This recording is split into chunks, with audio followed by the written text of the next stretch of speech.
to Day 3 of Serving Our Heroes, the 99th American Legion Auxiliary National Convention. Here to begin our session is your National President, Kathy Duncan.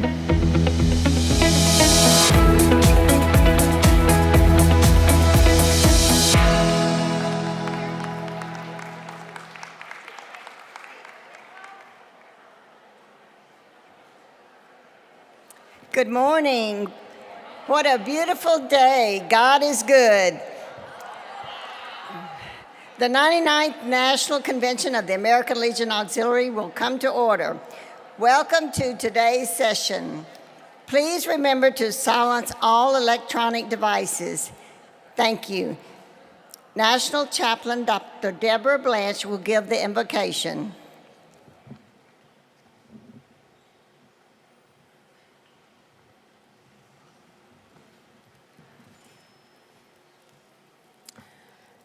Everyone that is able to stand, please do so. And if not, God knows your heart. Good morning, everyone.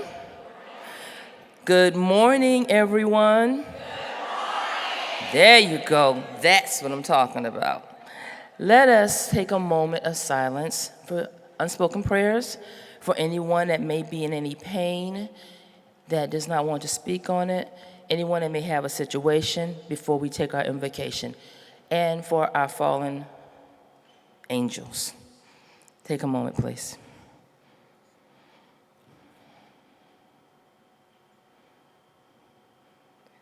Thank you. Let us go together in prayer. Almighty God, creator of all that has been, that is, and still is to come, be with us as we pray, as we meet our members and friends of the American Legion Auxiliary and our auxiliary family. Be with us as we meet our commitments as members of the greatest organization ever. Guide our hearts and our minds as we work together for you and only you, for God and country. We say together 3 times, amen, amen, and amen. Thank you.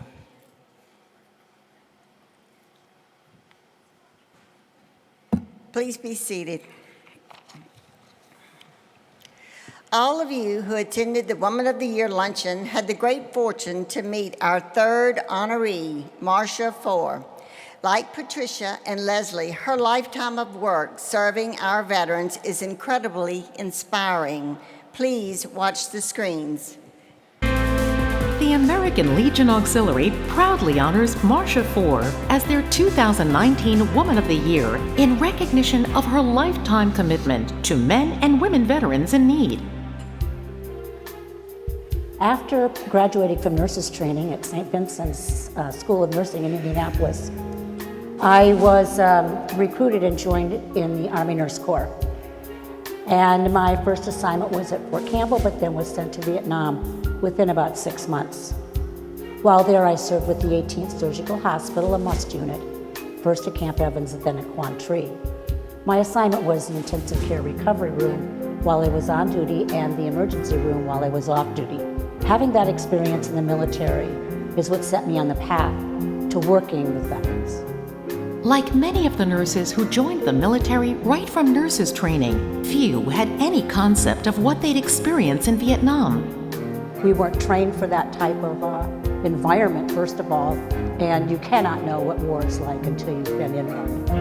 The requirements that were put upon us were in many ways beyond our capacity when we first got there. But we learned very quickly, and I will tell you, at the end of that year, we were the best nurses God ever made. Working in civilian nursing after Vietnam, I really didn't consider or even think about myself as a veteran until I was introduced to the Vietnam Women's Memorial Project in Washington, dedicated to the women who served during the Vietnam War.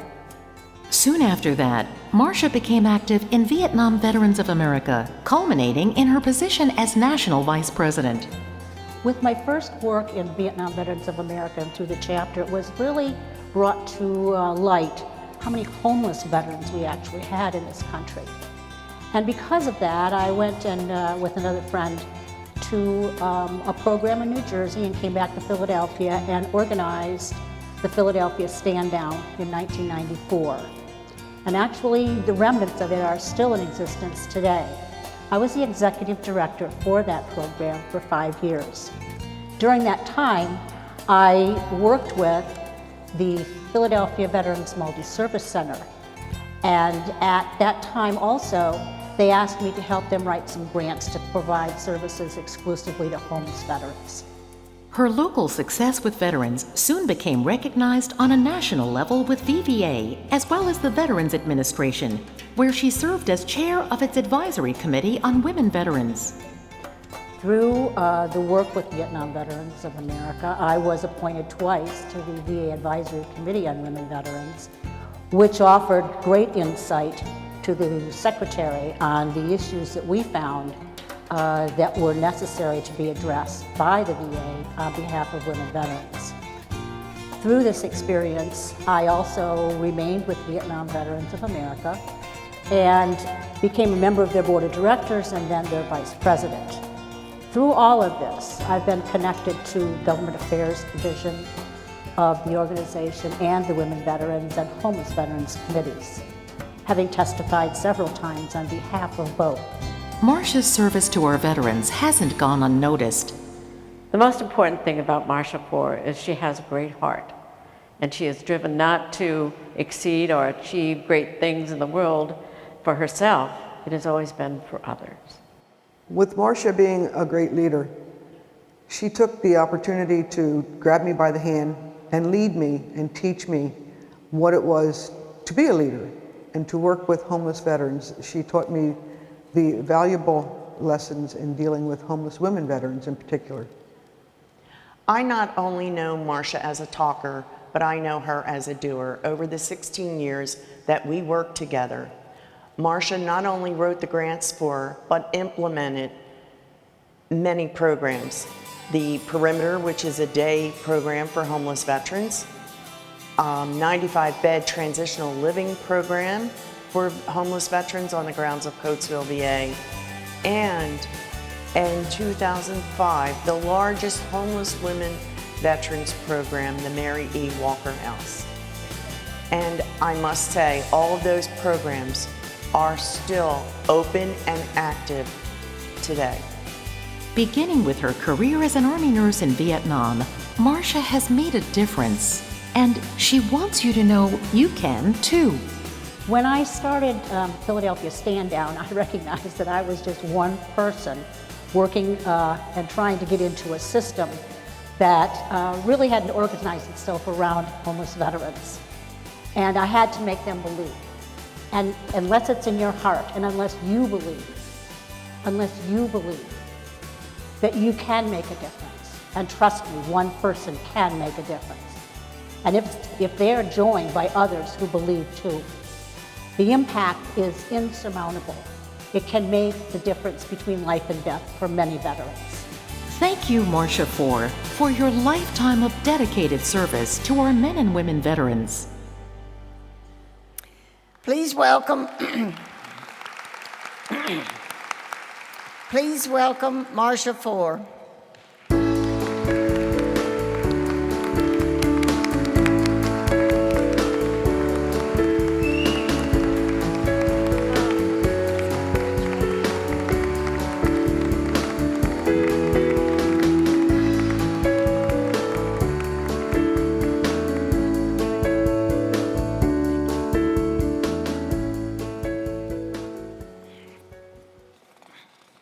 The next, excuse me, just a second.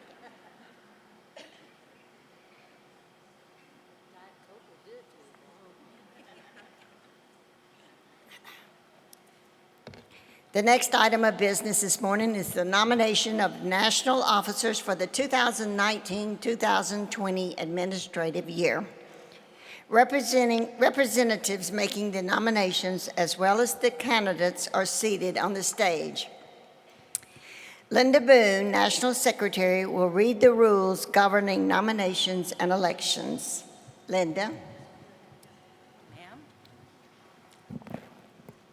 Okay, here we go. The rules. Nominations of national officers shall be made from the floor. Nominating speeches shall be limited to 2 minutes for each candidate except the national president candidate. Should be allowed 4 minutes. There shall be no seconding speeches. Following nominating speeches for national officers, each of the nominees for national president, national vice president, national chaplain, and national historian shall be introduced to the assembly by the auxiliary member making her nomination. Said introduction to be only by name and department affiliation. And in response to the introduction, the nominee for office shall be allowed a maximum of 2 minutes for remarks. Election of national officers shall be held on Wednesday, August 28, 2019. When there is but one candidate for any office, the nominee may be elected by voice. When there is more than one candidate for a national office, the election shall be by paper or electronic ballot as determined by the presiding officer. A majority of votes cast shall elect each officer.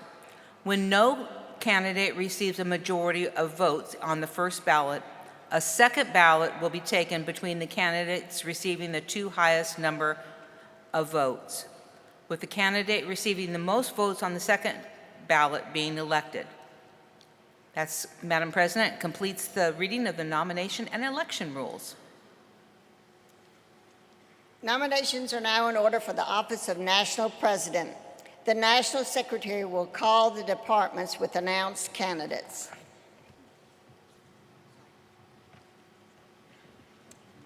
I forgot, I have to be up here. Okay. The Department of Iowa has an announced candidate for the office of National President. The delegation chairman should ask the chair to recognize the delegate for the purpose of a nomination. Madam National President, microphone 1. Mary Sieben, delegation chairman for the Department of Iowa. The chair recognizes the delegate from Iowa for the purpose of making a nomination. Would the chair please recognize Wendy Riggle for the purpose of a nomination for the office of National President? Yes. Wendy.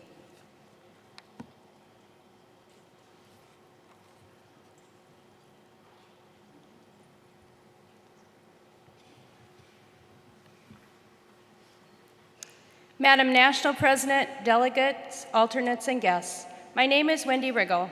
It is with great pride and an honor on behalf of the Department of Iowa and my late mother, past National President Sherry McLaughlin, to present Nicole Clapp for the office of American Legion Auxiliary National President. Nicole's love of the pretty little red flower started her lifelong journey and desire to serve as the American Legion's Auxiliary's Centennial National President. Given the opportunity, her ongoing dedication to serve military, veterans, and their families will inspire her to lead the ALA into the next century. When Nicole was 4 years old, she asked her mother, Jeannie, if she could help give out the pretty little red flower when she saw her friends doing it in her small town. It was determined at that point her grandfather, a United States Navy seaman during World War II, would be the veteran whose service to our country she would honor by becoming a junior member of the American Legion Auxiliary. Nicole is now a proud 45-year Puffle member of Unit Number 127 in Gladbrook, Iowa. She was elected the ALA Department of Iowa and Honorary National Junior President in 1987. During that extraordinary year, Nicole participated in Iowa Girls State, attended Freedom's Foundation at Valley Forge, and competed in the American Legion Oratorical Contest. At the ALA department level in Iowa, she has served on the junior camp and Iowa Girls State boards. Nicole was a 17-year staff member of Girls State, serving as education director for more than a decade. Currently for the ALA Department of Iowa, she is participating in the 100th ALA anniversary and 75th Girls State anniversary committees, along with assisting the Iowa American Legion with junior shooting sports and helping judge the state oratorical competition. Again, giving back and being involved with the program she loved as a youth. At the ALA national level, Nicole was a member of the Finance Committee for 7 years, 5 of them serving as the chairman. She also served as national chairman of youth and VANR committees. She held liaison roles in the Audit Committee and the ALA Foundation. Nicole has been a member of HR, Strategic Plan, Future Focus, 100th Anniversary, and National Security Secretary committees. Nicole is also fulfilling her role as ALA National Vice President with board positions on the NEC and ALA Foundation. Nicole's passionate journey for helping others came to fruition with a healthcare career, following the achievement of both a bachelor and master's degree in nursing administration from the University of Iowa. She is board certified in healthcare management and a fellow of the American College of Healthcare Executives. Nicole climbed the corporate ladder of expanded responsibility, management, and leadership over the past 22 plus years, preparing her for the administrative stepping stones of middle management, vice president, and ultimately president and CEO of a hospital. In addition to the American Legion Auxiliary, Nicole volunteers with the Lions Club, PEO International, Gladbrook Corn Carnival Corporation, and the Peace United Church of Christ. And I'm not sure if her love of the Iowa Hawkeyes or the American Legion Auxiliary is greater, but at least for the next year, her focus will be on the ALA and less on seeing those Hawkeye football games in person. But be warned, you departments, with your scheduled fall visits, you may have to watch an Iowa football game with Nicole. For the second time in my life, I have the honor of placing a name into nomination for the high office of National American Legion Auxiliary President to serve the centennial year of 2019-2020.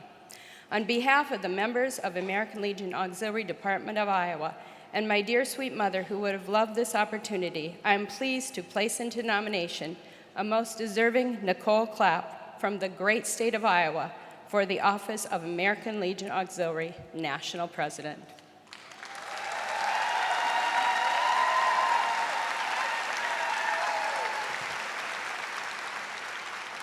Nicole Clapp is nominated. Are there any further nominations for the office of National President? Hearing none, nominations for National President are closed. Nominations are in order for the office of National Vice President. The National Secretary will call departments with announced candidates. The Department of Kentucky has an announced candidate. The delegation chairman should ask the chair to recognize the delegate for the purpose of a nomination.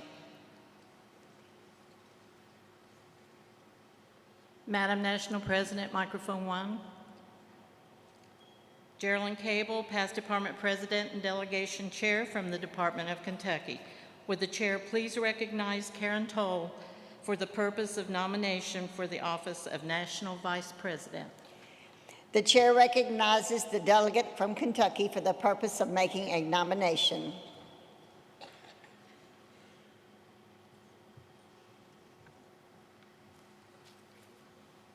Good morning, Madam President, officers, delegates, and fellow auxiliary members.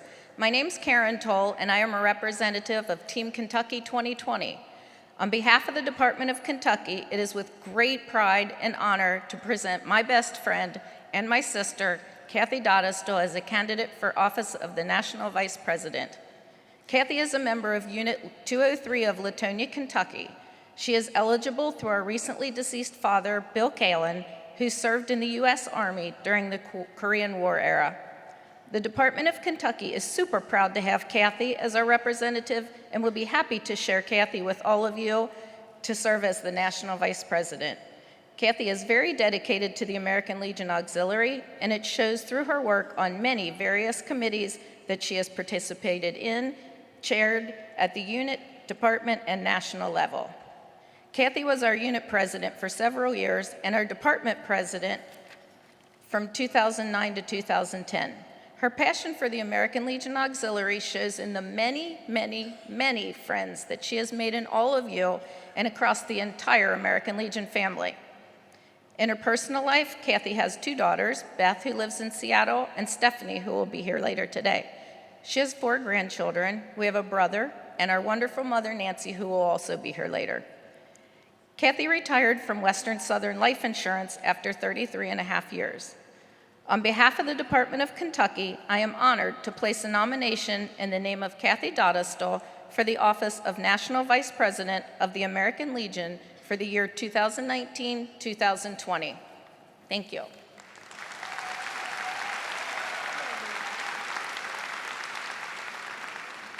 Kathy Dodelstel is nominated. Are there any further nominations for the office of National Vice President? Hearing none, nominations for National Vice President are closed. Nominations are in order for the office of National Chaplain. The National Secretary will call the departments with announced candidates.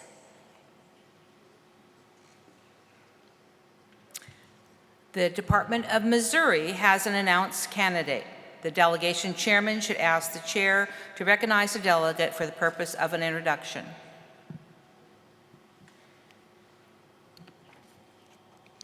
Madam National President, microphone 1. Will the chair please recognize Delegate Rosemarie W. Hawk for the purpose of nomination? The chair recognizes the delegate from Missouri for the purpose of making a nomination.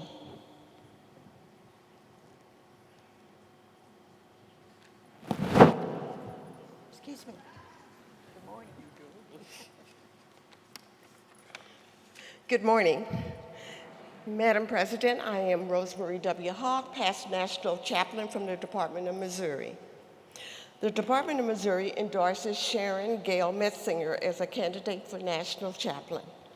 Gail's eligibility for membership in the AALA was gained through her husband, U.S. Air Force Major Donald D. Metzinger, retired, who served during the Vietnam era for 23 years. Gail is active in Unit 21 in Independence, Missouri.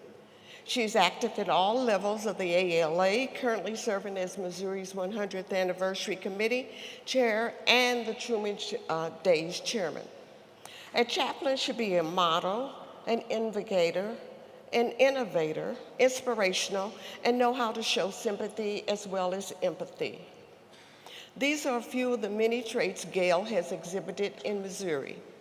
She has truly represented the ALA in her community by reaching out to the active military and veterans to share her talents. She does this to make a positive change in her community and our state.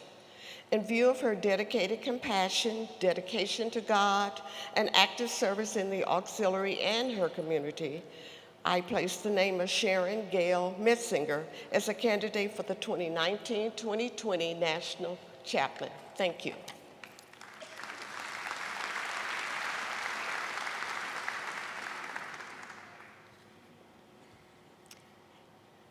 Gail Metzinger is nominated. Are there any further nominations for the office of National Chaplain?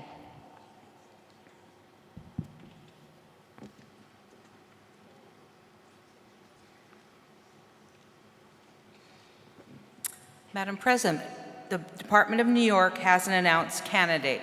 The delegation chairman should ask the chair to recognize the delegate for the purpose of a nomination. The Department of New York requests the chair to recognize Deborah Kriskowski for the purpose of nomination. The chair recognizes the delegate from New York for the purpose of making a nomination.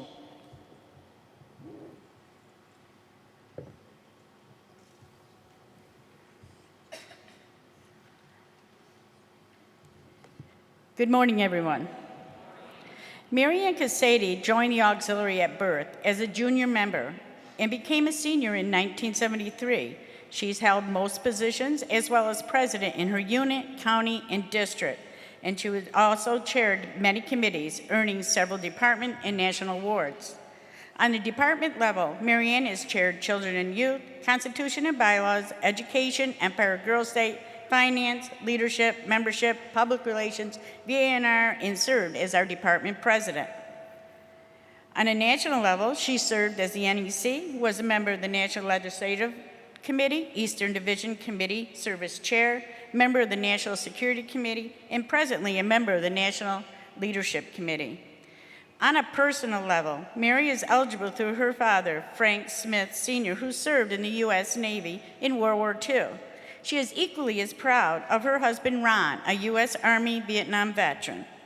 They have one daughter and two grandsons. All are members of the American Legion family. Mary Ann volunteers at her local hospital, the Syracuse VA, and the local VA clinic, as well as various local civic organizations. Marianne is a participant of both the St. John's and St. Peter's churches, a member of St. Mary's Altar Rosary Society, the Marian Guild, the Christian Women's Group, Bible Study, and her own chaplain in her unit for several years. Marianne has a way about her that clearly demonstrates the reasons why she is such a shining example of the American Legion Auxiliary member. She embodies kindness, generosity, and her love of her fellow man. Marianne is always reaching out to help others spiritually and as a friend. She grew up with a deep and abiding love for our American Legion family. Able to form a working knowledge of many programs of the ALA, Mary became a mentor to all. We are truly blessed to have someone like Marianne in our American Legion family. So speaking on behalf of all the members of Henry P. Smith Unit 24, Oneida County, 5th District, and the great department in New York, we humbly ask the delegates here today to please consider Marianne Casady for the office of National Chaplain for the year 2019-2020. Thank you.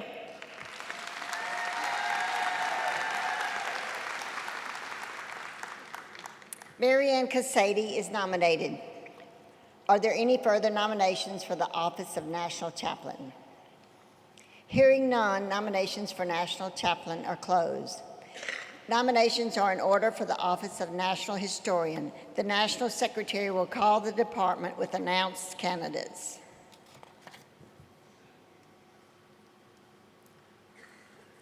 Madam President, the Department of Tennessee has an announced candidate. The delegation chairman should ask the chair to recognize the delegate for the purpose of a nomination. Madam National President, microphone 1. Kathy Leedy, delegate chairman from the Department of Tennessee, would like to request the chair to recognize Vicki Thrower Mills, past national chaplain, for the purpose of nomination. The chair recognizes the delegate from Tennessee for the purpose of making a nomination.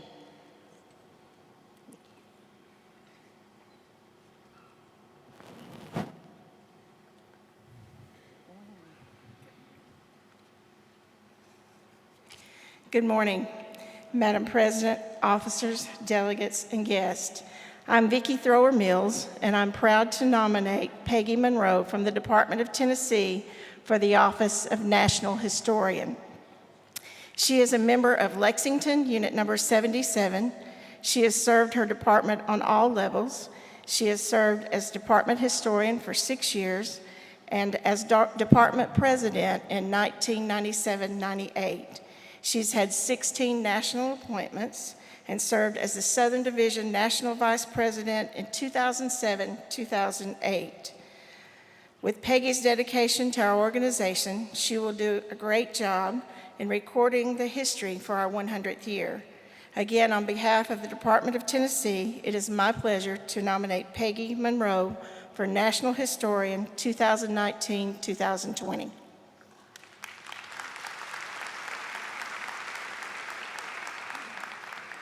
Peggy Monroe is nominated. Are there any further nominations for the office of National Historian? Hearing none, nominations for National Historian are closed. With these nominations and the nominations made during the division caucuses on Saturday, August the 24th, 2019, nominations for the 2019-2020 national officers are complete. The convention rules provide that the nominees for the office of National President, National Vice President, National Chaplain, and National Historian should be introduced to the Assembly. The auxiliary member who made the nomination will introduce the candidate by name and department affiliation only. Each nominee will be allowed a maximum of 2 minutes for remarks. Will the representative from Iowa please introduce the candidate for National President?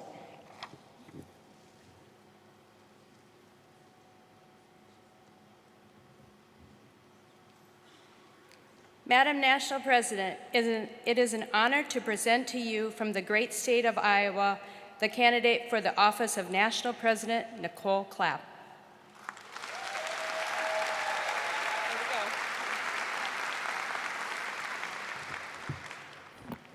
Thank you, Wendy. Good morning, American Legion family. I am very honored and flattered to be standing here today as a candidate for National President of the American Legion Auxiliary.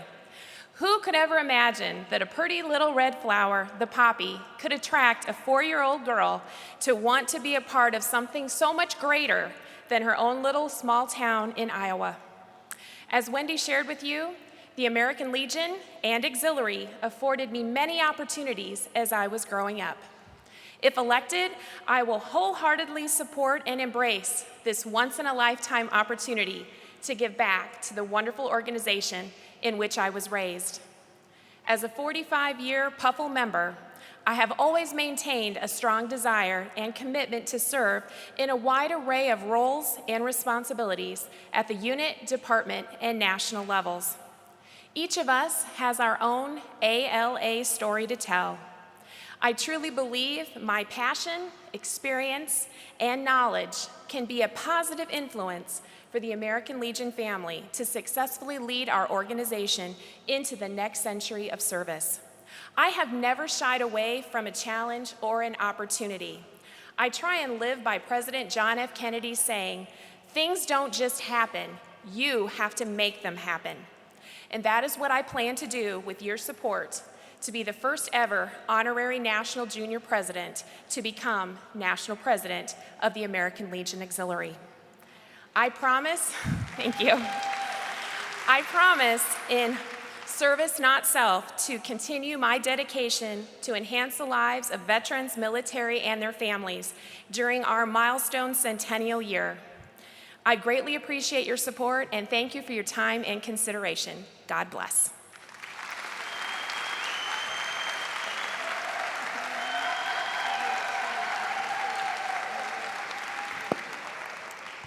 Will the representative from Kentucky present the candidate for National Vice President?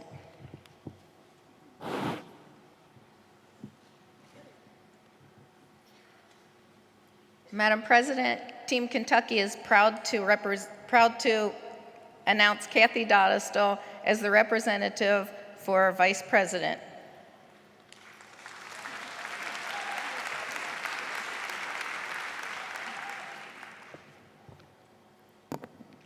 Madam National President, officers, members, and guests, it is with great joy, pride, and excitement that I stand before you as a candidate for National Vice President of the American Legion Auxiliary. As I mentioned on Saturday, I joined the ALA because of a community event. I am still a member of the American Legion Auxiliary because of the mission, to serve veterans, active duty members, and their family. For as long as I can remember, my family has been involved in community service. But to me, the American Legion Auxiliary is where I belong. It allows me to honor not only my father's service, but the service of all veterans and their families. I am humbled and honored to have the opportunity to potentially serve this great organization in a leadership capacity. I owe many thanks to my family, friends, and my department. If elected, I pledge to keep the passion going for our veterans, active duty military, and their families. I appreciate your support. Thank you, and God bless.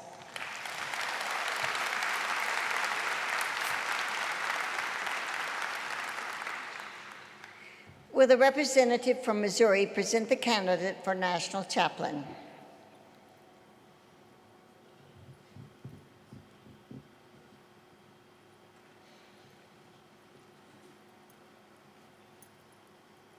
Madam National President, I present to you Missouri's candidate for National Chaplain, Gail Metzinger.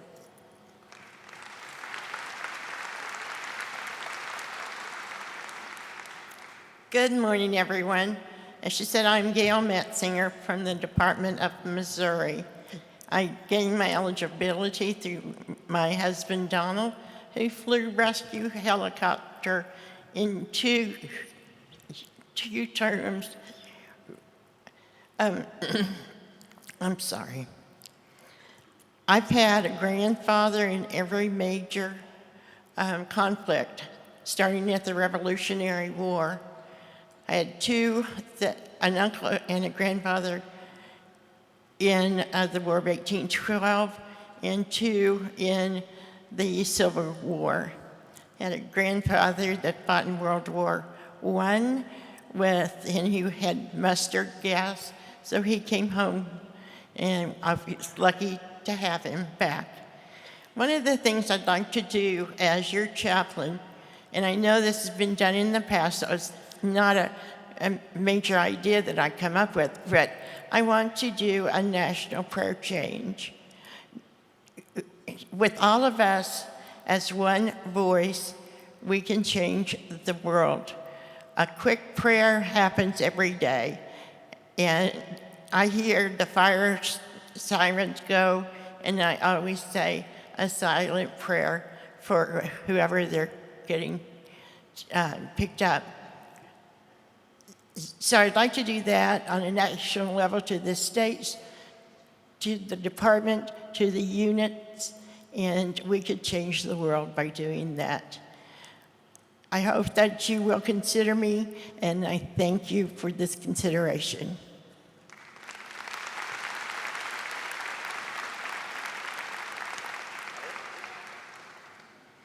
Will the representative from New York present the candidate for national chaplain?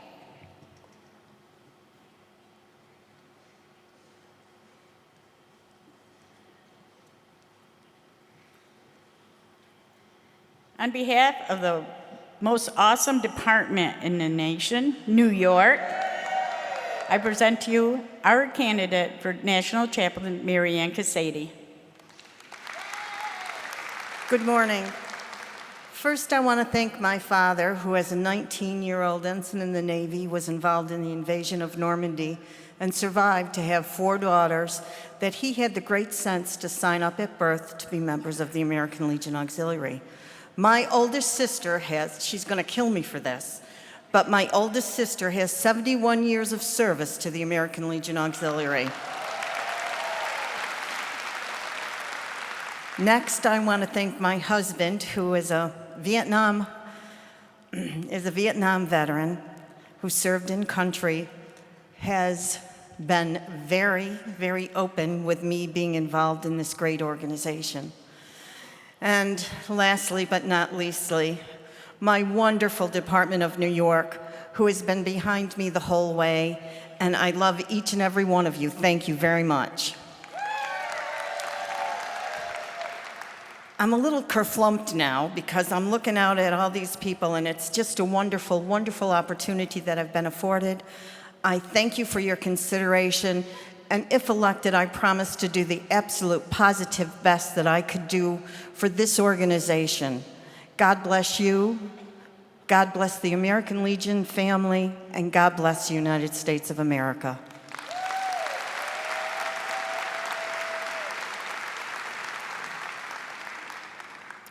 Will the representative from Tennessee present the candidate for national historian?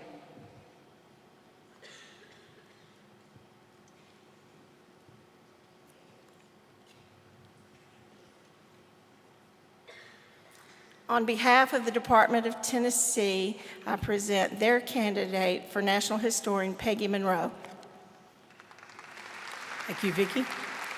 Madam National President, officers, delegates, and guests, what an honor it is to stand before you as a candidate for National Historian, especially in our centennial year. I'm a 35-year member of the ALA, and my eligibility is through my father, who was a World War II veteran. I joined in 1985, but wasn't very active in the beginning. In 1991, my house burned completely to the ground. I lost everything I had. Through the AEF, I was granted a grant for 6 months while my house was being rebuilt. Then the rest is history. You know where I started. I started running for the American Legion Auxiliary, and I haven't stopped running yet, okay? And I'm out to help and will continue as long as I can to help people, especially in crisis. It would be an honor to write the history of our centennial year. By being an educator for 39 years, I feel I have the ability to handle the task, and I would thank you for your support.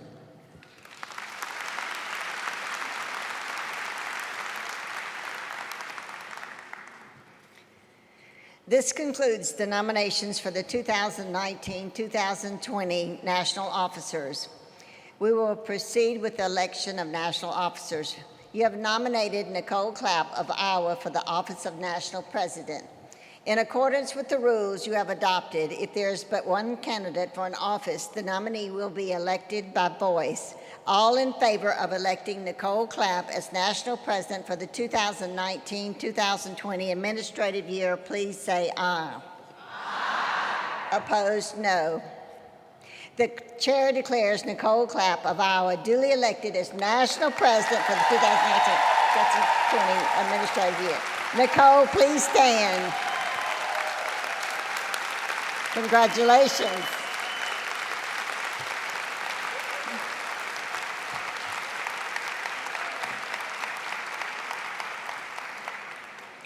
Kathy Dottlestill of Kentucky is the only nominee for the office of National Vice President. All in favor of Kathy Dottlestill for the office of National Vice President say aye. Aye. Opposed, no. Kathy Dottlestill has been duly elected as National Vice President for the 2019-2020 administrative year. Please stand, Kathy. Congratulations. On Saturday at the division caucuses, each division nominated a candidate for National Division Vice President, and the current division National Vice Presidents have certified to the chair the following nominees. Central Division. Ruth Gott of Michigan has been nominated for the office of Central Division National Vice President. All in favor of Ruth Gott as National Central Division Vice President, please say aye. Aye. Opposed, no. Ruth Gott has been duly elected as National Central Division Vice President. Ruth, please stand. Congratulations, Ruth. Carolyn Baranowski of Massachusetts has been nominated for the office of National Eastern Division Vice President. All those in favor of Carolyn Baranowski for National Division Vice President, please say aye. Aye. Opposed, no. You have elected Carolyn Baranowski as National Eastern Division Vice President. Carolyn, please stand. Congratulations. Rhonda Larkowski of Colorado has been nominated for the office of National Northwestern Division Vice President. All those in favor of Rhonda Larkowski, National Northwestern Division Vice President, please say aye. Aye. Opposed, no. You have elected Rhonda Larkowski as the National Northwestern Division Vice President. Rhonda, please stand. Congratulations. Naomi Burgess de Pineto of Puerto Rico has been nominated for the office of National Southern Division Vice President. All those in favor of Naomi Burgess de Pineto as the National Southern Division Vice President, please say aye. Opposed, no. Naomi Burgess de Pineto has been elected the National Southern Division Vice President. Please stand, Naomi. Woo-hoo! Congratulations, Naomi.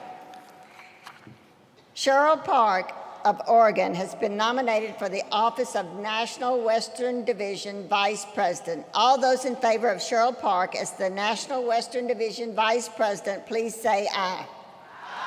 Opposed, no. Cheryl Park has been elected the National Western Division Vice President. Cheryl, please stand. Congratulations. For the election of National Chaplain, we will be voting with the electronic keypads. The nominees are Gail Metzinger, Missouri, Mary Ann Casady of New York. If you would like to vote for Gail Metzinger, press number 1. If you would like to vote for Mary Ann Casady, press 2. Please vote now.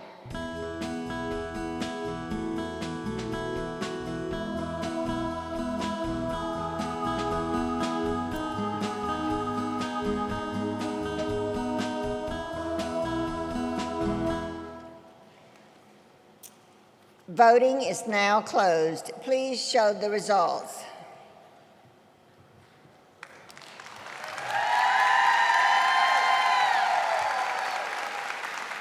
Mary Ann Casady has been duly elected as National Chaplain for the 2019-2020 administrative year. Please stand and be recognized. Mary Ann.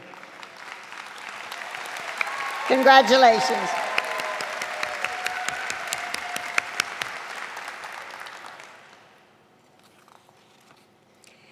Peggy Monroe of Tennessee is the only nominee for the office of National Historian. All in favor of Peggy Monroe for the office of National Historian, say aye. Aye. Opposed, no. Peggy Monroe has been duly elected as the National Historian for the 2019-2020 administrative year. Please stand, Peggy. Congratulations.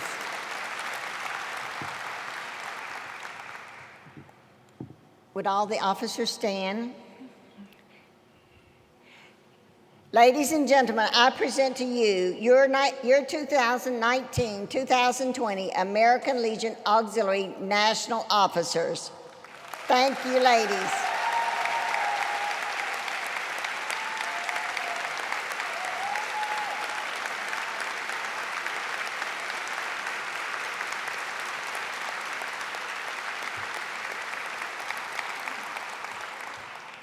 And a big thank you to the entire Elections and Tally Committee. These women are here early every morning distributing keypads. They stay late after every session verifying all keypads have been returned and troubleshoot any keypad issues. Please help me give these women a round of applause.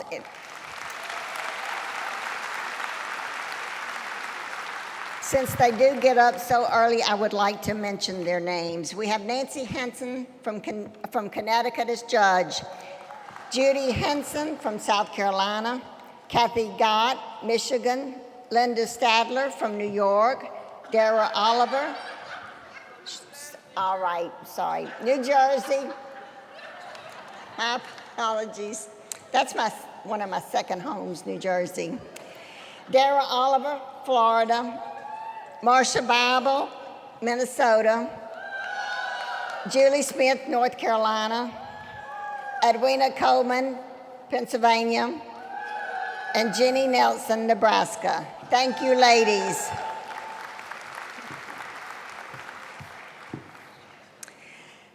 I would love to formally introduce our next guest, but everyone told me it was a surprise event to me. So I guess I'll just say, please welcome a very special guest with a very special presentation. And I can change the world. I will be the sunlight in your universe. You would think my love was really something good. Maybe if I could. Good morning, ladies.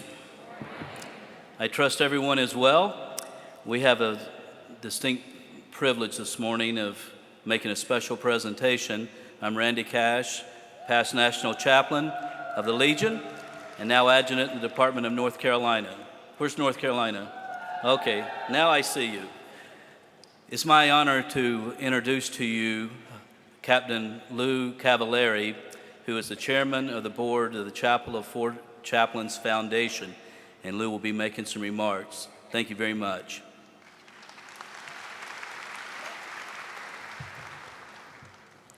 Good morning, everyone. So I'm here from the Chapel of Fort Chaplains, which is in Philadelphia, Pennsylvania. I guess that's where Pennsylvania is, right there. And I know that most of you know about the Fort Chaplains because we hear a lot from the American Legion Auxiliary throughout the year, and we really appreciate the support.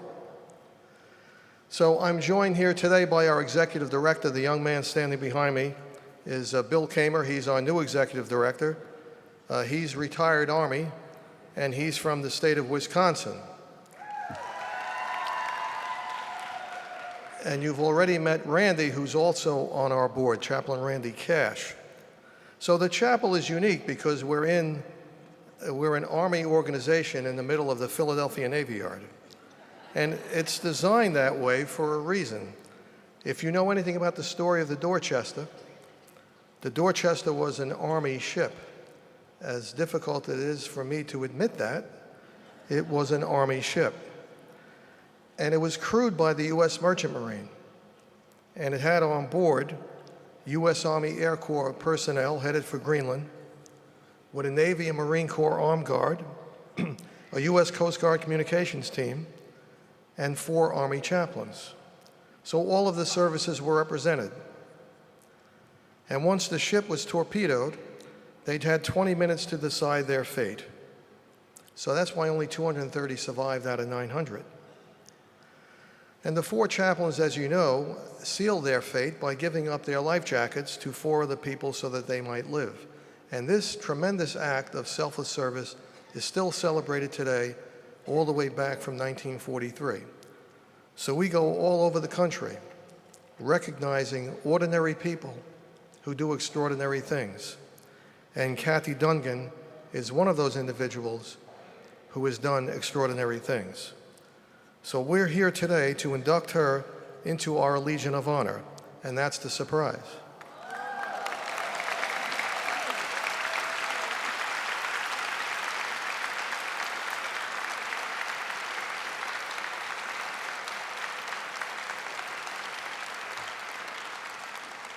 So wherever you are, from what state or what branch of the service you're connected with, you're really connected to the sinking of the Dorchester and the legacy of the 4 chaplains, which is selfless service. And I know that this organization here, the American Legion Auxiliary, is all about selfless service. I have to salute you for the many things you do, but personally, the biggest thing that you do is with the Poppy program that you have. And we are in the process right now in Philadelphia of trying to engage that, and we want to invite the American Legion Auxiliary on board with your Poppy program. I think that's very, very important to recognize that. So my challenge to all of you today is this: continue to stay involved. Use your life jacket. Use your time for selfless service.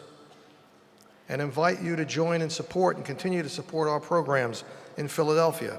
The Legion of Honor program, which we're doing today. You know, we give out 400 Legions of Honor across the country every year. And we recognize ordinary people who do extraordinary things. If you have children or grandchildren, please introduce them to our scholarship essay contest. We give out $5,000 in prizes every year. And that's national, all over the country. If you are from towns who have first responder chaplains, or in your own post, if you have chaplains and they need training, we do chaplains training all across the country. We also have an emergency chaplains corps that is able to respond to events all across the country. And finally, our biggest program is our Veterans Outreach. We offer an array of services for veterans, but more importantly also for their families, because we realize that for veterans to heal, it has to be a family event. And our motto is, we want to leave no veterans behind. So finally, that's the 4 programs of 4 chaplains. I want to thank you all for your financial support. Because of that financial support, we are able to grow our programs. And I have to tell you that we get more demands now than I think we ever have in the past, with people who are coming to see the monuments that we have erected in bronze of all of the 672 people who went down on the Dorchester. You know, when you die at sea, there is no cemetery to go to. The families come to us.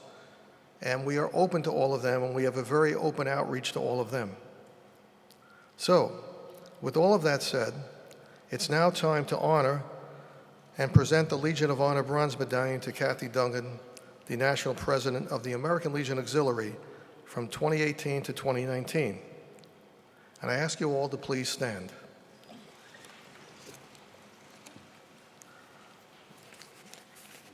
To all who hear these presents, greetings. The Chapel of 4 Chaplains is pleased to present the Legion of Honor Bronze Medallion to Kathy Dungan on August 28, 2019, in recognition of her lifetime service to all people regardless of race or faith. And this award symbolizes for us, for all time, the unity of this nation founded upon the fatherhood and motherhood of one God. Thank you very much, and I am humbled here to be here before you and to present this certificate to Kathy Dungan.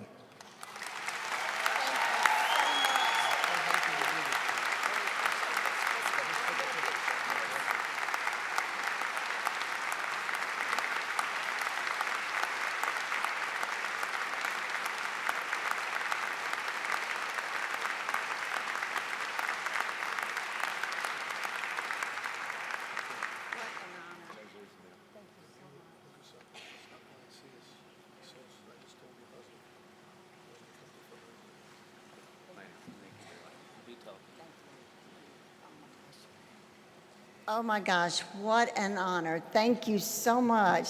This means so much to me. Thank you.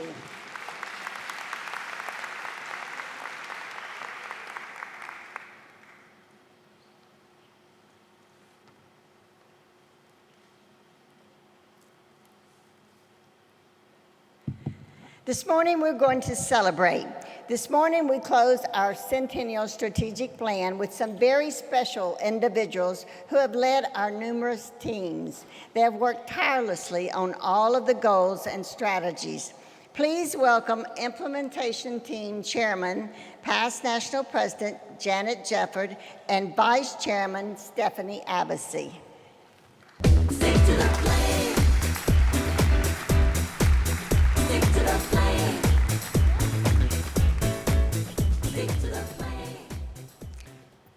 Madam National President, 5 years ago, 2019 seemed so far away, yet we are here at the end of our Centennial Strategic Plan.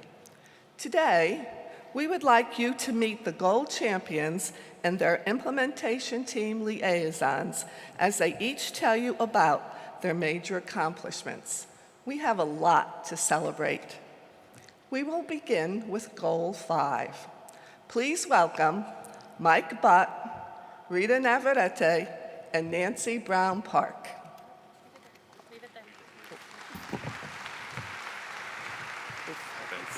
Thank you. Good morning. Our mission is as critical today as it was in 1919 and will continue to matter well into the next century. As we prepare for our centennial, we must improve messaging who we are, what we do, and why we matter to build awareness and loyalty to the American Legion family brand. At all levels of our organization, we are communicating with more members and more potential members, the result of initiatives carried out from the Centennial Strategic Plan Goal 5 team. Dollars invested positively affect how we reach new and existing audiences. One of our team's biggest highlights is an impressive addition to our communications arsenal that allows us to share mission stories. With MSL Group, a well-respected public relations firm, we distribute stories that apply to our mission. We promote programs such as ALA Girls Nation, events such as National Veterans Creative Arts Festival, and other topics such as Memorial Day and Veterans Day. These stories are placed online and in print across the U.S. in communities where members and others with an appreciation for our mission live. Stories appear in large publications, such as the Los Angeles Times, the Chicago Tribune, the Houston Chronicle, and also in smaller markets, such as the Beatrice Daily Sun in Lincoln, Nebraska. Yeah, Nebraska. The Lancaster Bee in Buffalo, New York, and the Times Leader in Martins Ferry, Ohio. And while it varies by story, we typically reach an audience exceeding 150 million. Recently, a story about military caregiver families drew an audience exceeding 245 million. That's right, over 245 million people had the opportunity to learn about our mission. Let's hear a round of applause for this American Legion Auxiliary milestone, right? So I'm sure you'll agree that this is a huge advancement for our organization, and all of this is a direct result of our Centennial Strategic Plan.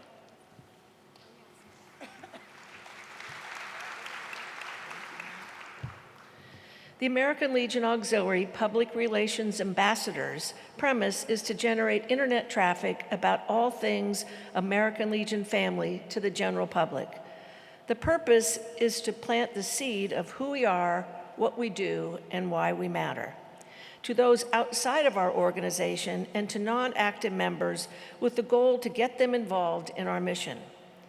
There are 25 volunteers that share posts to social media, from the ALA blog, the national headquarters website, including the e-news and e-bulletin, and the Legion website, across multiple social media platforms. They encourage members to use social media platforms like YouTube, Instagram, and Twitter. Each week, the ALA PR ambassadors receive 2 to 4 suggested posts and teasers, including the URL. They post them on their personal pages throughout the week, one at a time, as a way to cast our net to a larger audience. The PR ambassadors concentrate on generating internet interest before, during, and after events like National Convention, Girls Nation, and National Veterans Creative Arts Festival.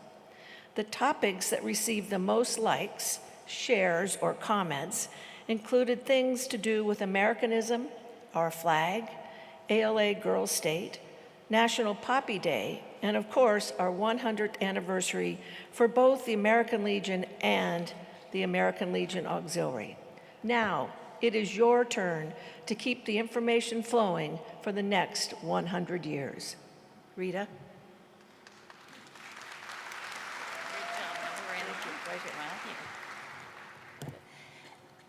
Every member in this hall can tell the story of who we are, what we do, and why we matter in the lives of every veteran. Our Goal 5 team worked tirelessly over the last 5 years to be those influencers in making a difference in every community across this great country. We stand here today as team leaders who have had the opportunity to work as a team with dedicated volunteers and staff to get the job done. Thank you to all of those who served on Goal 5. You are the shining stars. Please continue to share our stories and continue helping those in our communities truly understand who we are, what we do, and why we matter. Now I have the privilege of introducing Jan Pulvermacher-Ryan to share how Goal 4 worked towards strengthening our units and our departments.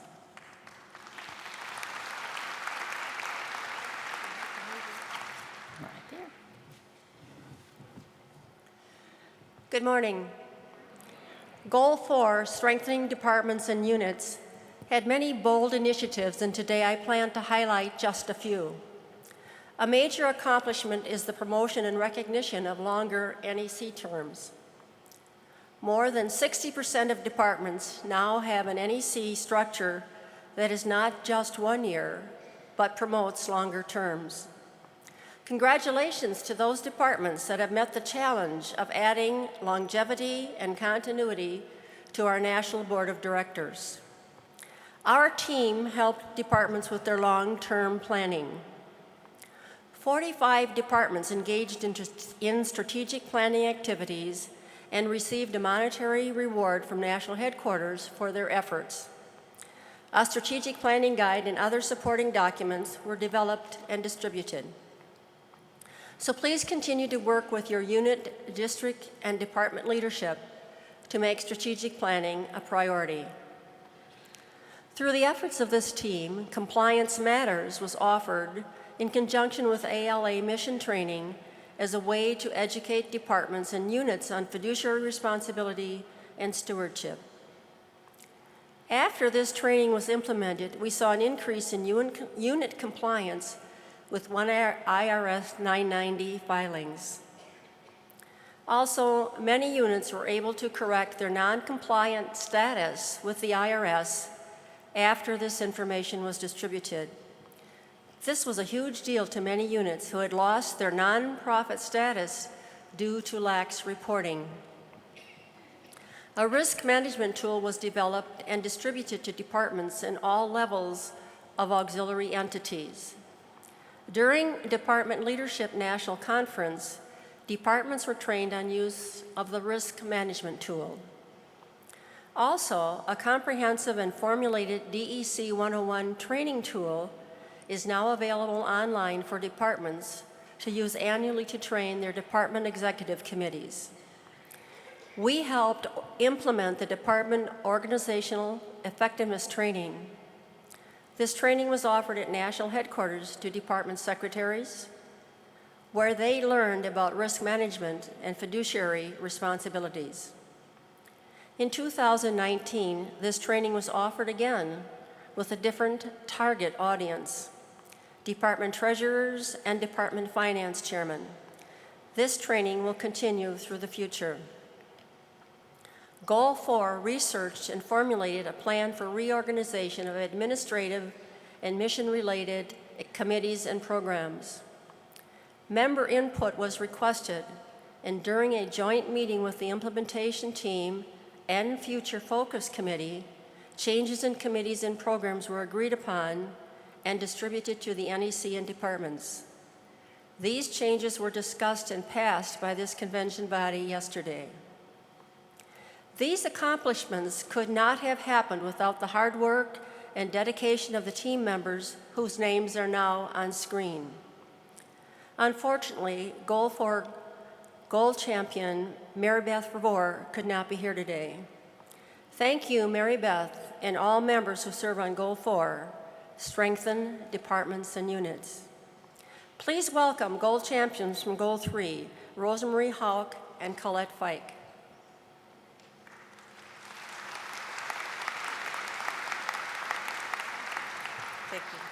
Thank you, Jan. Hello, I'm Rosemarie, and this is Colette. Management of our work was a leadership learning process. For the last half of the plan, our team operated with a core group of 5 members who made decisions and assigned tasks to other members as their responsibility. That made all the difference. While all Goal 3 team members contributed to these outcomes we report on today, we found that we were able to be more responsive in exploring new learnings when we had a small team that could engage promptly when necessary. Our initial work started with the feedback from the 2015 member assessment. This was very helpful in understanding the challenges we face in developing leaders at all levels. This led us to focus our efforts in 3 main areas: clarity about roles and responsibilities, promoting an appointment process based on skills, not just relationship, and a need for accountability and continuity rather than reinventing the wheel every year. To help members understand how to apply for national appointments, we outlined the process on the national website. We hope departments will use this and the sample job descriptions we provided to reinvent their own processes. We shared our learnings at convention breakout sessions and provided a training tool on governance and management. You can now take a leadership course in the ALA Academy, and we created a simple graphic to help members understand department roles and accountability. Now, I want to speak to all of the leaders out there. Where are my leaders? Show me your hands. I can't see you, but if your hand is not in the air, raise it now. I don't see the hands raised. Because if you're at the National Convention, you are a leader.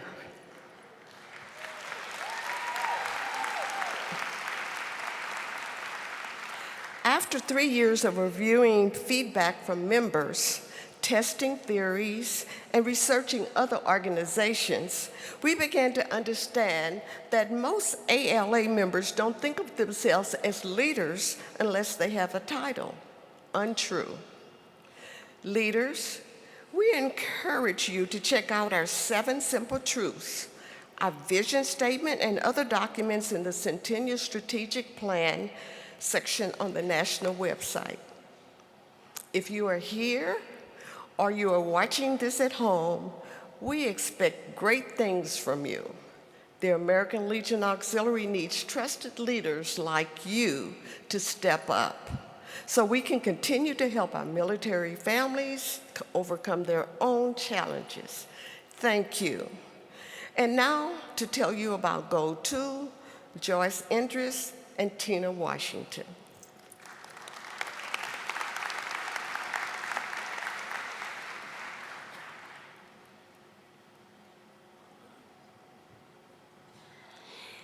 Goal 2 began with a challenge for our team.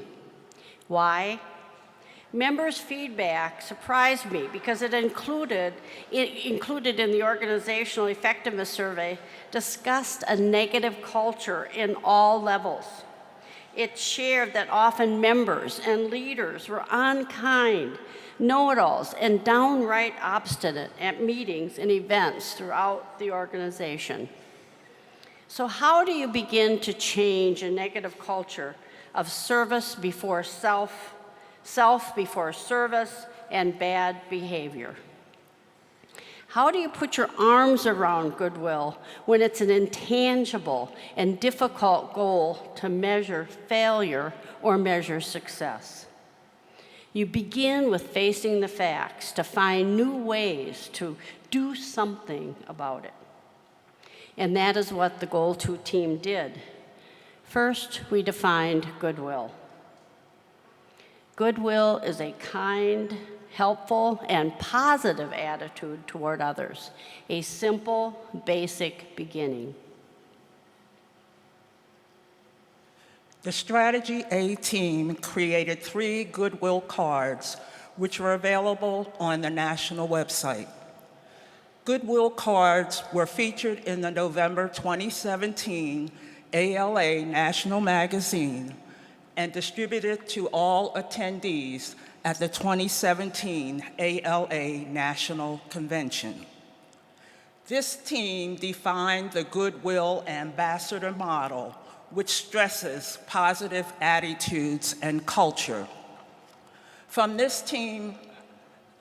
this model, the team established the National Goodwill Ambassador Award. This year, the first Goodwill Ambassador Award will be presented by our national president, Kathy Duncan, after this presentation. And Ms. Kathy was also part of the initial team working on this goal. The Strategy B team was instrumental in 2 ways in promoting goodwill.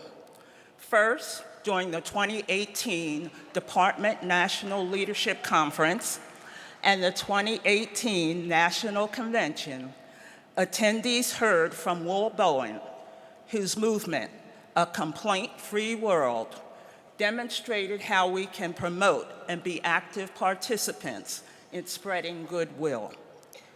Second, in partnership with National's Communications Headquarters Division, we developed Goodwill Gale, an advice column that helps members deal with conflict within the auxiliary.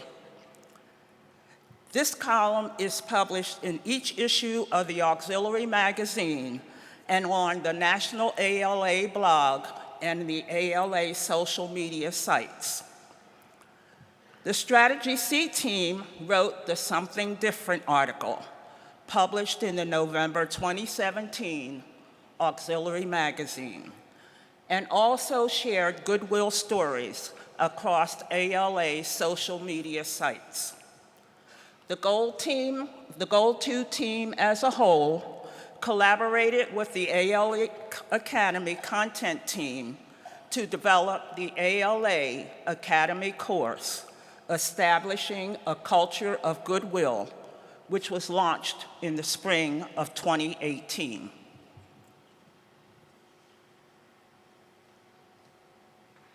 We started with ideas to improve goodwill among members, and initiatives flourished with discussion, solutions, decision, and implementation to begin to change the ALA culture to a more positive goodwill experience. This team has evolved and changed over the past 5 years. Team members worked hard defining goals, and we thank them so very much for all their efforts. And remember, at the end of the day, people won't remember what you said or did. They will remember how you made them feel. Please welcome, thank you. Please welcome the Goal 1 champion, Anita Biggs, and liaison Janet, to tell us about Goal 1. Thank you. Good morning. How do you measure success? We have come to the culmination of our 5-year Centennial Strategic Plan, Goal 1, Enhance Membership Strength. Many successes have been achieved. We have many great strategy captains whose teams led the way with innovative ideas and initiatives. Some of our successful initiatives were honor female veterans. Starting with the 2014-2015 membership year, female veterans could join the American Legion Auxiliary without paying national dues for the first year. Departments and units were encouraged to forego their dues for the first year also. Since 2016, 3,049 new female veterans have joined us.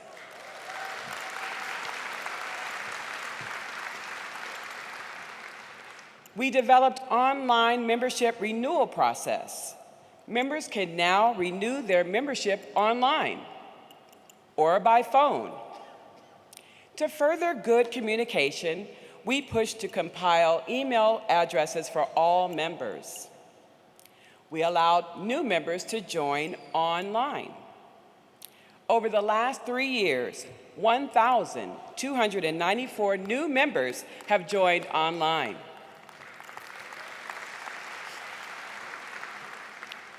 Online interest forms.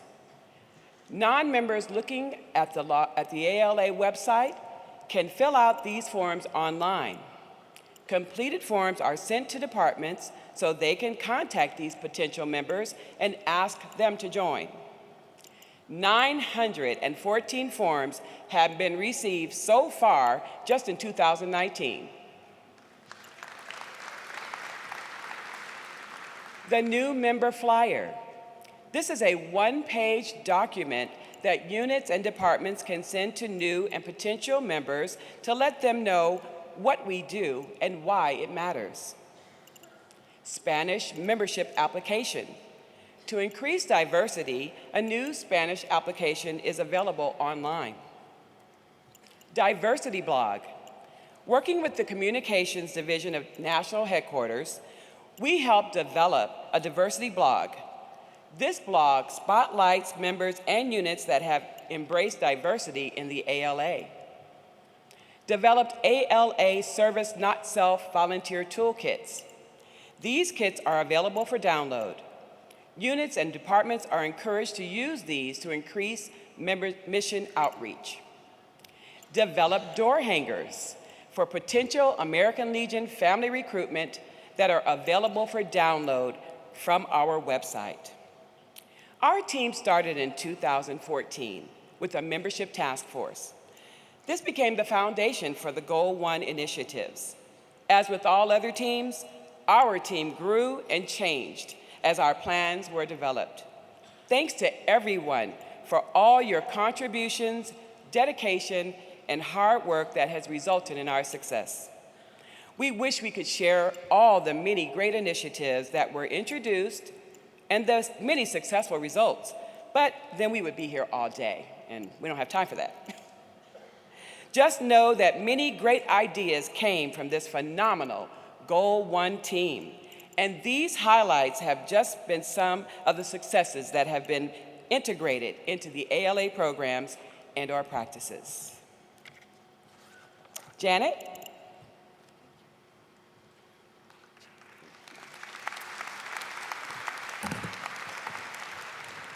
As you have heard, so many people have been part of this strategic planning process.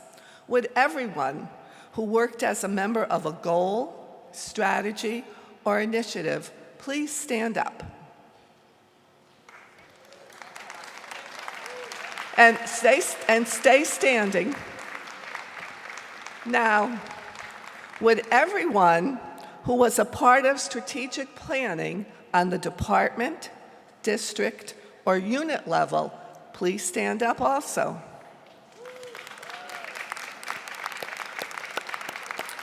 Look at how many of you are here standing, and think about all we've accomplished over the last 5 years. Let's give them another well-deserved round of applause.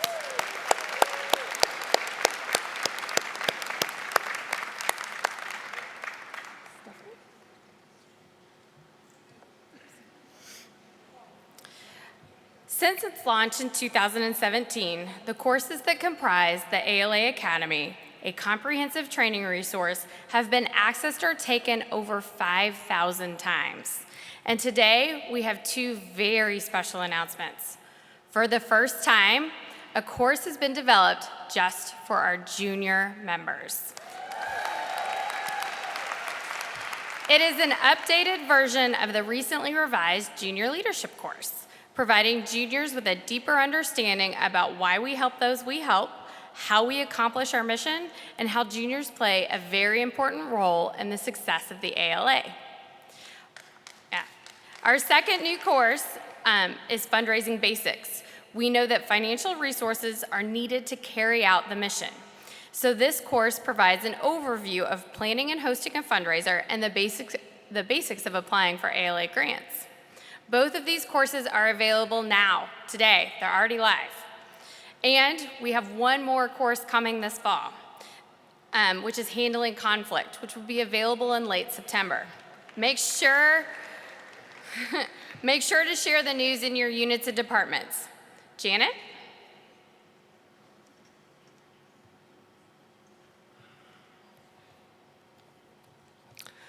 Successes that you heard about today aside, just the fact that strategic planning is now a part of our ALA vocabulary is a tremendous accomplishment of its own. Now, we need to address the elephant in the room. Even though we all worked hard and produced a lot of good work, we need to ask ourselves, did we accomplish our 5 main goals? Probably where we have had the best outcome is in Goal 5, branding. We may be tired of hearing the phrase, who we are, what we do, and why it matters, but it is important to always keep that in mind. And you have to admit, all of us are wearing more clothing or identification that shows us as belonging to the American Legion Auxiliary as we work our mission out in the community. But are our units and departments stronger today than 5 years ago? Do we have more members willing to take chairmanships and run for office? Are we nicer to each other? And most importantly, have we stopped the membership slide? Each of you need to answer those questions and think of what you can do to change the answer.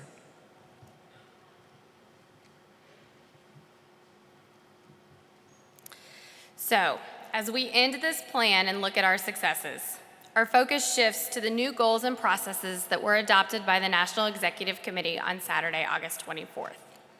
Ultimately, the new plan is more internally focused. While you may not hear about the National Strategic Plan at every turn, you will begin to see the outcomes of the work being done as a result of the NEC adopting the goals. We hope to focus less on process and more on the outcomes for our members and mission work, with the ultimate goal of a stronger, more mission-focused organization. So, our newly adopted goals: cultivate a variety of mission engagement opportunities. Enhance organizational effectiveness of departments and units. Recruit and retain members through mission engagement. Ensure financial stewardship of resources to maximize mission delivery. And enhance and foster the family relationship with the American Legion.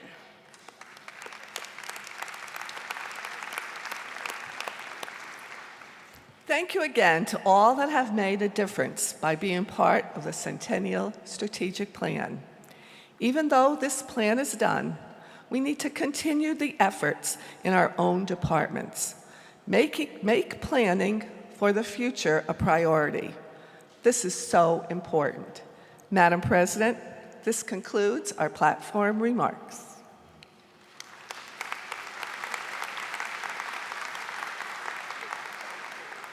Thank you, Janet, and thank you, strategic teams, for all your efforts and hard work, and thank everyone for working this strategic plan. As a result of this strategic plan, it was mentioned that we have a National Goodwill Ambassador Award. Each unit has a special, hardworking, and dedicated auxiliary member who goes above and beyond expectations to represent her unit well at all events. She is a true example of goodwill to her peers. In order to recognize these members, the National Goodwill Ambassador Award was created. We ask our units to show their appreciation by nominating someone who embodies the spirit of this award. Winners were chosen from each division, with the judging and selection done by our National Division Vice Presidents.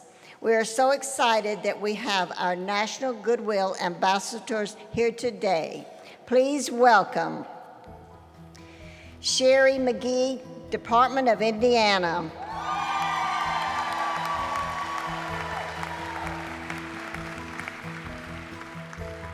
Do we have them?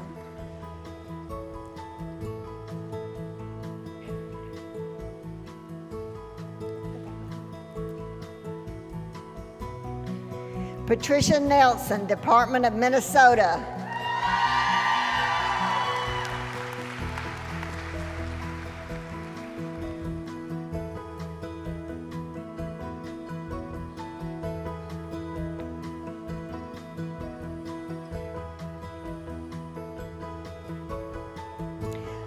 Laura Smith, Department of Delaware.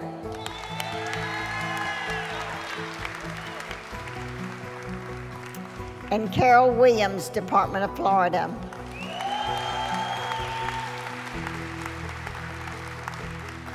I think this is such an exciting event to showcase our grassroots members working the mission, but doing in a nice and kind way. These ladies are just awesome. And it is an honor to have you here as my special guest of our 99th National Convention. You are an example to all of us. Please accept these awards as a symbol of my gratitude for your work and your amazing attitude. Thank you.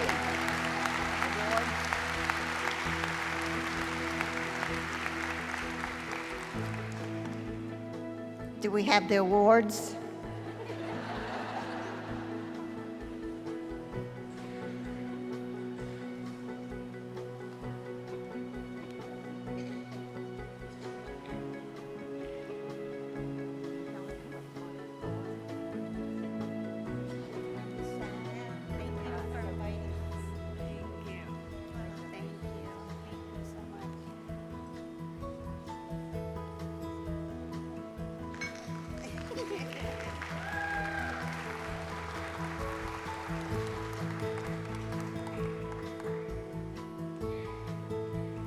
Aren't these beautiful?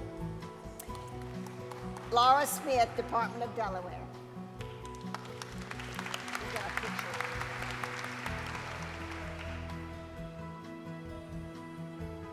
Carol Williams, Department of Florida.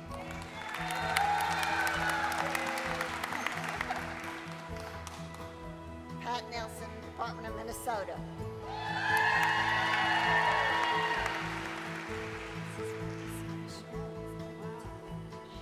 Sherry McGee, Department of Indiana.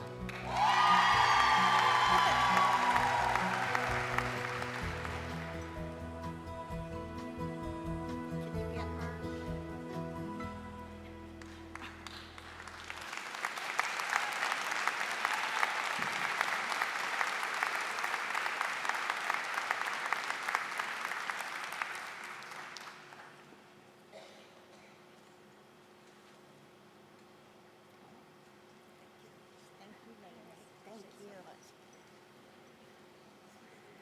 Thank you, ladies.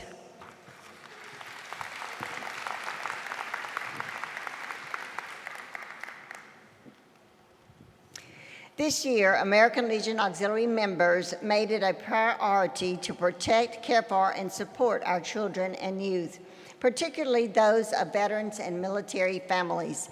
Here to share all the wonderful ways our departments and units use their creativity and generosity to engage our children and youth is National Committee Chairman Vicki Couts. Vicki?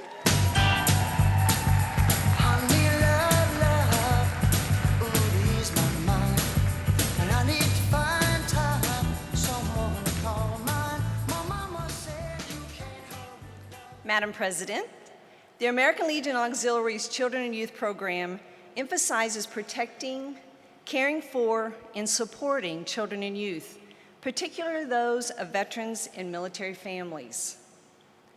Novelist Paulo Coelho once said, "A child can teach an adult three things: to be happy for no reason, to always be busy with something, and to know how to demand with all his might that which he desires."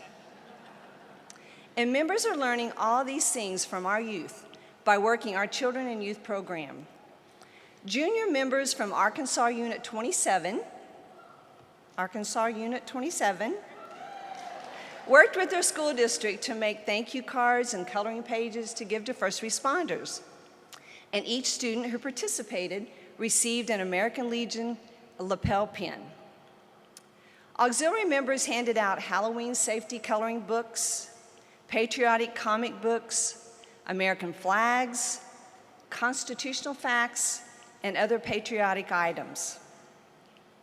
We donated much needed items to school kids in our communities and provided hundreds of stuffed animals to children undergoing medical treatment. There were Christmas parties held with Santa for veterans and their families, supported homeless female veterans by collecting clothing, school supplies, books, and toys for their children, and sponsored military kids to attend National Guard camp. 3 high school girls whose fathers are in the Air Force baked over 200 dozen cookies for the VA hospital in Cheyenne, Wyoming. Unit 92 in the Department of Puerto Rico held a Purple Up for Military Kids event. Legion family members and their children came dressed in purple to support the children of our military. Alfredo Ismael Ramirez represented childhood, and junior member Angelica Barrientos represented youth. Good Deed Award winner Caleb Kaklak raised money to purchase a headstone when his best friend KJ died after a long battle with cancer. Caleb lives in Michigan and decided to help the family when he discovered they couldn't afford a headstone. He earned money by doing odd jobs. Then his mother helped him set up a PayPal account. When this happened, his story went viral. Caleb was nominated for a Good Deed Award by Unit 4 in Michigan.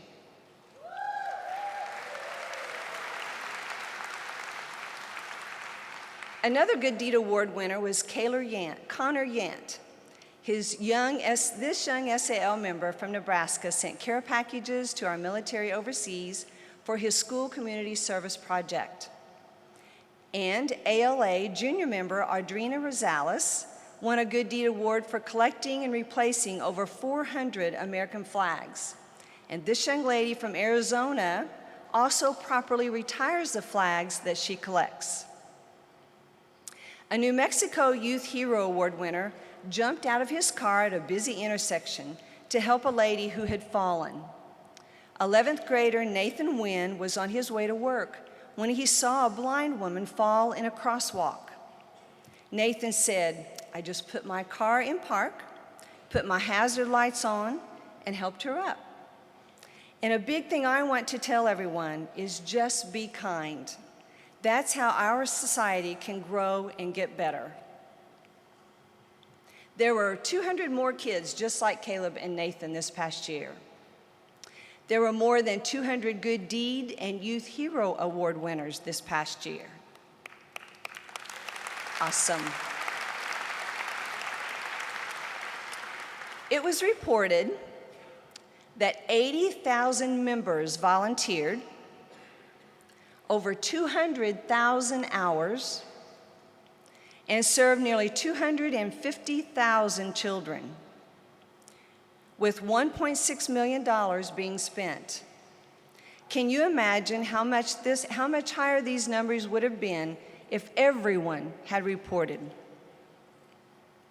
It is amazing that our members continue every year to help our children and youth and their families. Our members across the nation have shown their true love of our organization by donating lots and lots of money and volunteering countless hours to ensure the youth of today are safe and sound. Nelson Mandela once said, "Safety and security don't just happen. They are a result of collective consensus and public investment. We owe our children, the most vulnerable citizens in our society, a life free of violence and fear." Madam President, this concludes my platform remarks. Thank you, Vicki. Great report. Members across the nation worked hand in hand this year to promote the American Legion Auxiliary's promise of service, not self. Our grassroots members and national officers work the Americanism program to educate and grow our future. To tell us more, please welcome National Americanism Committee Chairman Beth McGee.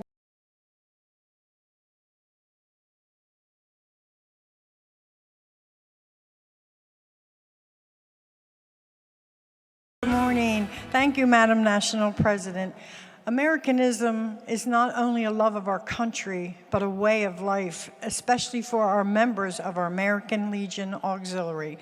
The Americanism program provides countless ways to promote patriotism within our communities and in our schools. The year-end department and unit reports exhibited outstanding national pride, providing services to our veterans, our military, and our community in both traditional and unique ways. The first objective in the Americanism program's action plan is to be knowledgeable about flag etiquette and proper disposal of used flags. Units shared this information with their local schools by replacing flags and helping their school children and other Legion members in their community.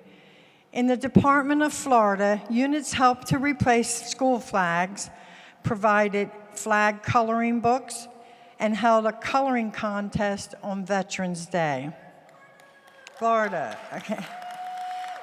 The Pocket Flag program was widespread throughout the departments as a way to engage their unit junior and senior members. Unit 524 in Forest City, Pennsylvania, held a Monday night patriotic project where 300 pocket flags were folded by Legion family, local scouts, and veterans for deployed troops.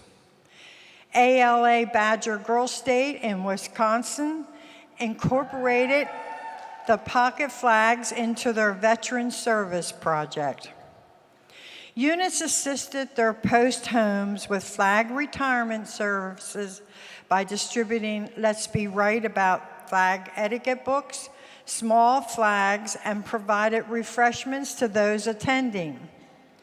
Having no designated place to retire their used and torn flags, Daniel Byrd, Unit 26, Department of Mississippi, solved this problem by building a burn pit on the post grounds. They purchased a metal fire ring with the American flag cut out. When burning, the flag is prominently displayed through the cutout, creating an awesome sight for those who attend the ceremony. What better way to share the love and pride of our country than volunteering to help our soon-to-be citizens navigate the naturalization citizenship process?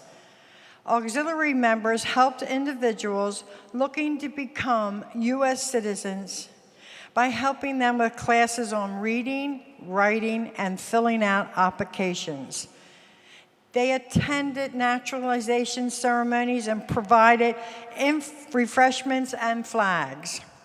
Unit 118 in the Department of California attended a citizenship ceremony where 41 new citizens were sworn in at Manzanar National Historic Site, one of the sites used in the 1942 to detain Japanese families.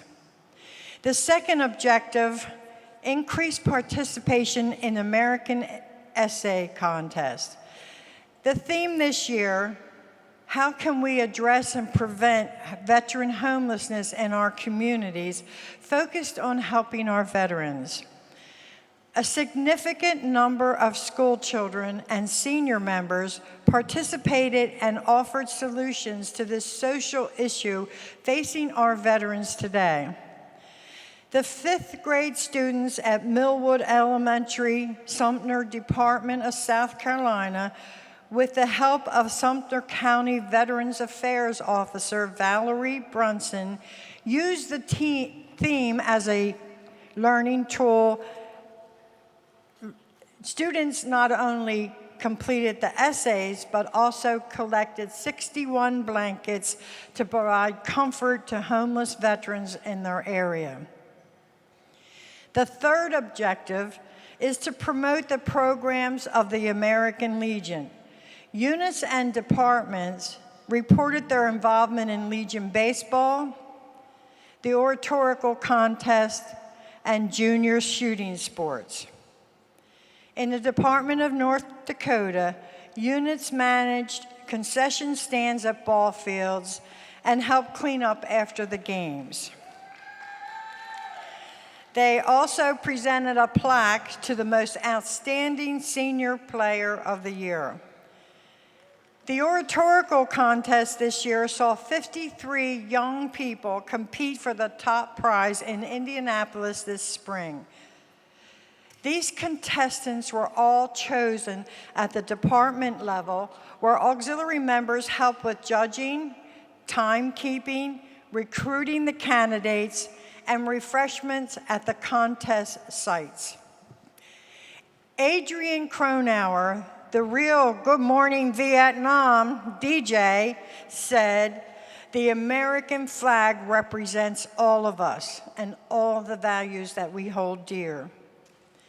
And what better way to share those values every day at our homes, our businesses, across this great nation than one simple act, flying the American flag. Madam National President Kathy, that concludes my platform remarks. Thank you, Bev. No task was too big or too small for our members to support our armed forces and their families Here to tell us more about how auxiliary members are volunteering to help military families is National Security Committee Chairman Pam Ray. Pam. What I need, looking for a baby. Good morning. Madam National President Kathy, departments have been busy working the many facets of the National Security Program. One program that was widely supported nationwide was wearing red on Fridays to remember everyone deployed. Department of Connecticut National Security Chairman Deborah Knickerbocker made this a main focus for her year. You could see her almost every Friday on Facebook, reminding her ladies to wear red proudly. A favorite activity for many units continues to be coupon clipping. Several units reported this is an activity done by their homebound members or those in senior living centers. Keeping in mind, the following numbers are just what was reported to this chairman.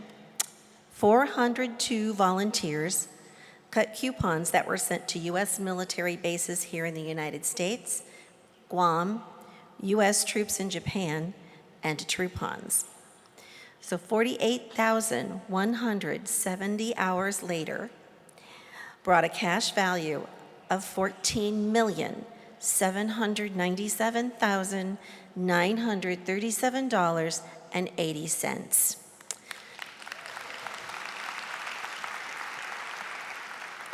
Can you imagine this number? If every single unit reported this, it would be so exciting. Departments reported blood drives, many of them done as an American Legion family. One unit member from South Dakota reported the reason she joined the American Legion Auxiliary was due to their blood drives and her strong belief in that program. Barrett Davis Watson, Unit 233 in Loganville, Georgia. Hello, Georgia. Hey, okay. Held 4 blood drives this year, collecting 156 units of blood. Units throughout the country continue to support other initiatives within the National Security Program as well. Hiring Our Heroes, Welcome Home events, working with the JROTCs in their communities, the Blue Star Banner, CERT program, and supporting our military youth, just to name a few. Sending care packages to our troops was reported by almost every department. The care packages range from snacks to cooling rags to holiday stockings, Christmas trees, and letters from members and students. It was very rewarding to read the reports from units that made care packages specific to our active female military guard and reserve. The ladies were very grateful to receive items such as lotions, feminine hygiene products, and shampoo, things we take for granted every day. Thank you notes were received from the recipients. POW MIA ceremonies were held throughout the country at many different events. C. Russell Huber Unit number 57 in Fairbanks, Alaska, ensured that a POW MIA table complete with an explanation of each item on the table was displayed at a local shopping mall. Several members attended the POW MIA ceremony in downtown Fairbanks. But Unit 57 does so much more. They have created a relationship in the past few years with the 1st Battalion, 24th Infantry Regiment. That relationship has grown and branched out to include both the 5-1 Cavalry and 321 Infantry. There are over 600 troops in each of these 3 battalions, which is, and I quote the unit chairman, allowing Unit 57 to touch the lives of nearly 1,800 troops and their families.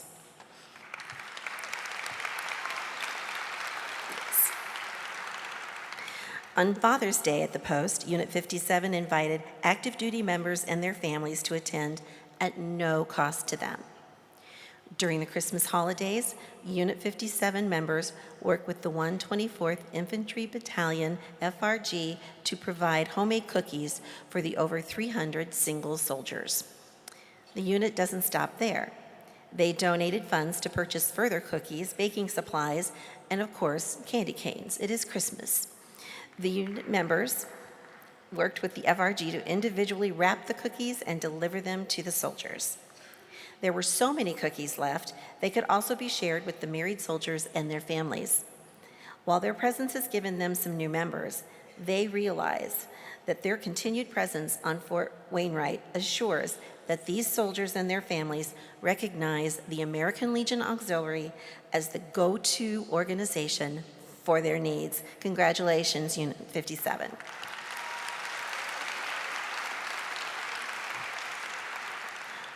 Working the national security program where there is active military and families on a base is a great way to serve our troops.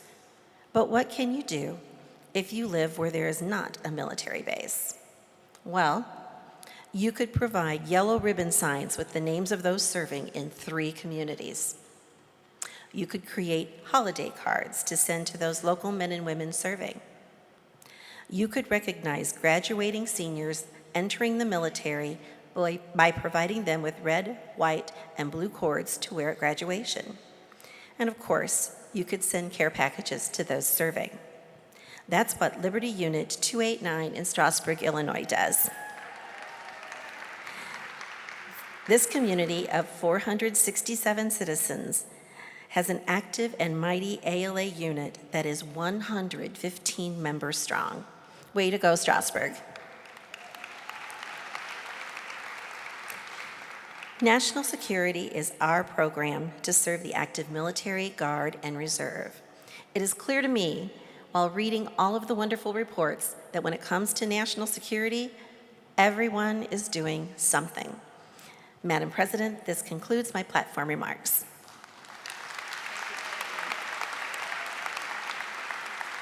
Thank you, Pam.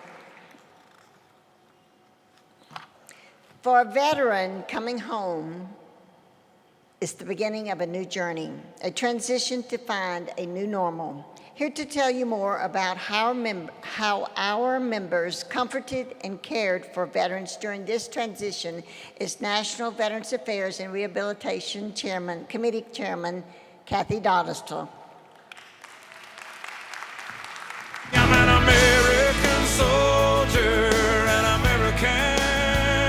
Beside my brothers and my sisters, I will proudly take a stand when liberty's in jeopardy. Good morning. Madam National President, our eligibility in the ALA is through our heritage. Although what is inspiring is the time-honored tradition of our organization to serve those who have borne the battle.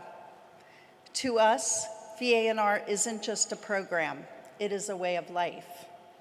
A small thank you for what has been done to protect our freedom. Members across the nation showed their thanks every day by volunteering at VA medical centers and outreach clinics, as well as their communities and behind the scenes. This year, President Kathy asked members to focus on the plight of women veterans, especially the homeless.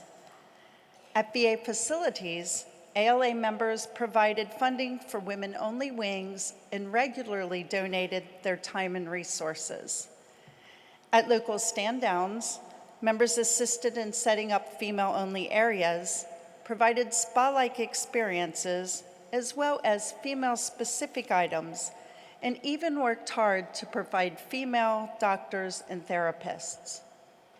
Members also participated in honor flights, Quilts of Valor projects, and supported the Veterans Creative Arts Festivals, both at the local and national levels. California Unit 741 member Carmen Heron saw a homeless veteran in a wheelchair with a little dog while she was waiting at a stoplight. She wanted to help, but was in a line of cars and could not stop. It bothered her for days, and finally, she discussed it with her unit members. They came up with the Baggies of Love project, a quart-sized baggie filled with travel-sized toiletries and treats, and even dog snacks for the pets. They carry these baggies around in their cars, and when they see a homeless person, they can gently toss them out. They also included the VA hotline number in the baggie in case the person was a veteran. The Department of Arkansas auxiliary members heard that the VA facilities needed socks. They challenged the Legion members to see who could collect the most socks. The ladies made it fun with a special guest named Sadie Mae. She was a sock monkey who traveled around to all the meetings and events across the state. All told, 3,600 pairs of socks were collected and donated. Win-win for our veterans. Mississippi Unit 26 members started a Token of Gratitude campaign last year and really embraced it this year. They purchased wooden tokens with the American flag and the words, "Thank you for your service" on the front, with their unit and location on the back. They used the wooden tokens to let a veteran know someone cares. Recently, a member was with her husband at a local VA facility. While waiting in the lobby, she witnessed a veteran storming out and saying that he was going to commit suicide.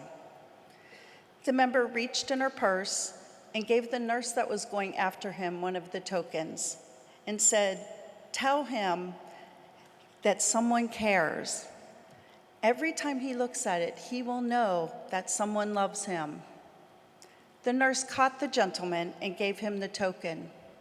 He stopped, held the token in his hand for a few minutes, and with tears in his eyes, he said, "I want some help."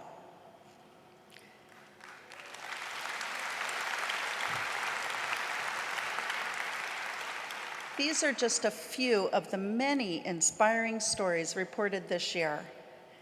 ALA members across the nation are making a difference every day, one small gesture at a time. There is no doubt that we love our veterans.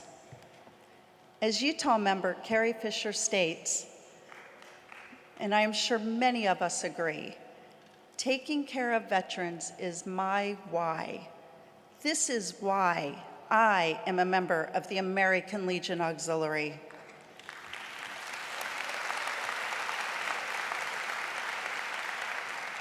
Madam President, that concludes my platform remarks. Thank you, Kathy. With so many wonderful, inspirational ideas this year, our membership committee went above and beyond to enhance membership strength. To give us more insight into that program, please welcome National Membership Committee Chairman Ann King Smith.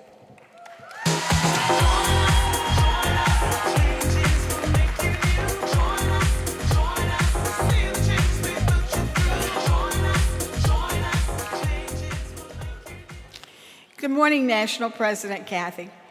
I want to begin this morning by personally thanking you, Madam President, for selecting such an amazing group of ladies for the 2018-2019 National Membership Committee. I can honestly say that I've never had the opportunity to work with a more engaged group that are always working as a dedicated and focused team. This year, we focused on reaching out in our communities to let everyone know who we are, what we do, and why we matter, and to let potential members know how to join with us. These efforts were very successful as we added 43,718 new members to rosters all across the nation.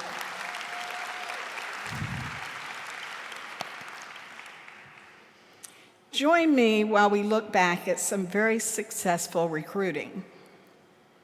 Information and instructions were shared to encourage joining new members online and to promote online renewals for current members. As technology grows, so will our membership, thanks to the valuable resources we continue to develop and offer online. This year alone, we had 383 brand new members join online. 23,359 members renewed online, and 6,994 members renewed by telephone. We now have a total of 1,928 units that use Alamis, A-L-A-M-I-S, for accessing membership. We had 245 members that rejoined or renewed 5 members, and each earned a lovely gift. And we had 31 members that recruited 25 or more members to earn the Silver Brigade Award. Let's recognize our Silver Brigade winners. If you're here today, please stand and continue standing so that we can recognize you.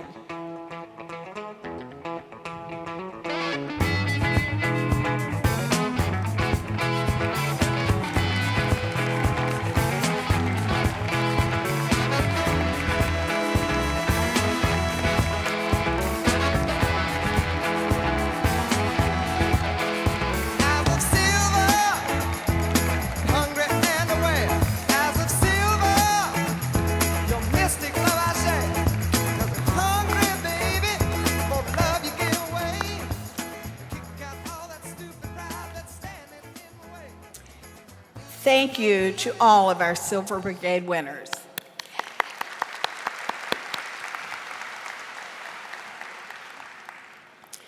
I so enjoyed reading all the department and divisional membership reports this year. It's truly amazing to read all about the recruiting and hard work that's being done nationwide to increase membership in our great organization. My heart was touched when I read the story of George St. Denis Unit 140 in Pendleton, Oregon.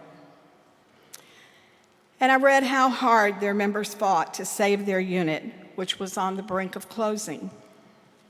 The few existing members sent out an SOS to the members they hadn't heard from in a while or had just recently lapsed their membership, and they asked them for help to save their unit. Tessie Williams is their elder and has helped to keep this unit going for many years. But she couldn't do it alone and without any leaders to step forward and to help run it. Tessie invited Legionnaire David Wolf to come speak to unit members about different ways to turn things around, and the rest will make you smile. Unit 40 now has officers, and new members are joining daily. On one night, 5 new members submitted applications to join. Thank you, Unit 140, George St. Denis, for caring enough to make this success story happen.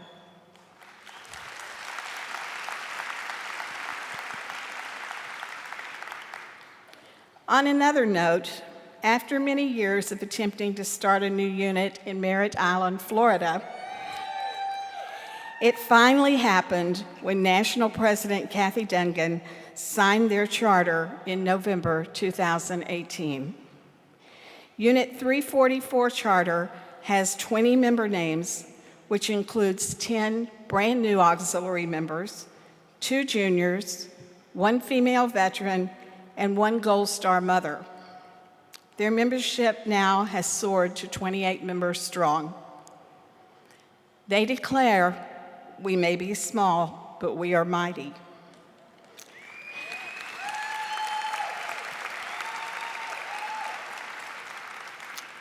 They now have 6 female veterans in their unit, and 1 is a spunky 105-year-old World War II veteran.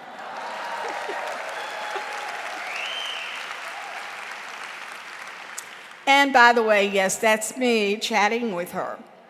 What a young-hearted member she is. She proudly wears her World War II cap and sports her honor flight jacket after being on a recent flight.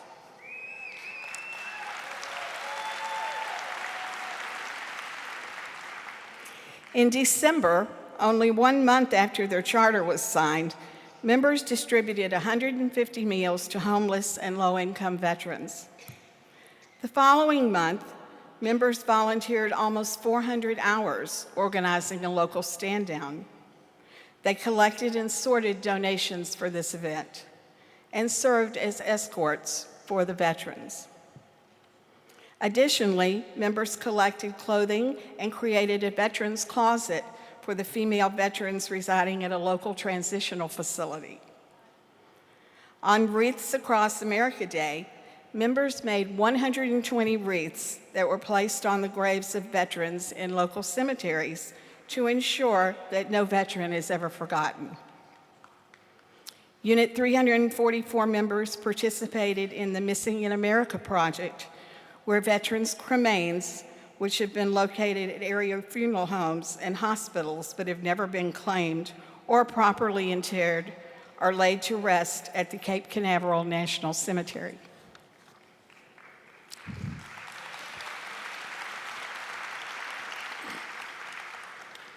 The new unit stepped right into action by assisting in placing 660 flags in a field to represent the number of veteran suicides that occur on a monthly basis.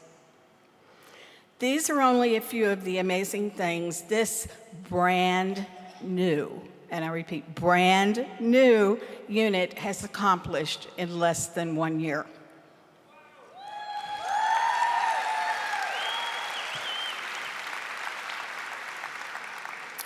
Congratulations, Unit 344, Merritt Island, Florida. I can only imagine what you will achieve in the future.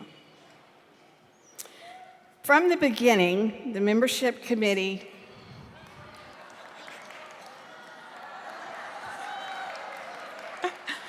better known as the team, decided that we would work hard, stay positive,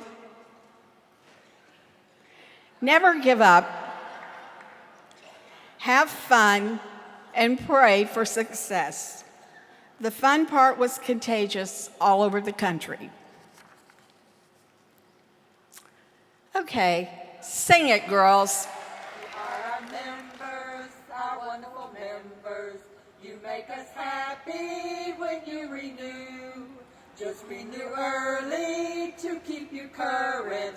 Let's work together, recruit and watch us grow. You are our members, our wonderful members. You make us happy when you renew. Just renew early to keep you current. Let's work together, recruit and watch us grow.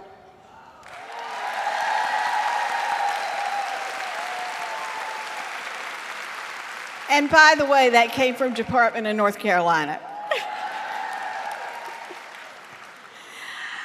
Thanks to each of you that have worked together this year to make membership meaningful and for being a member of the American Legion Auxiliary.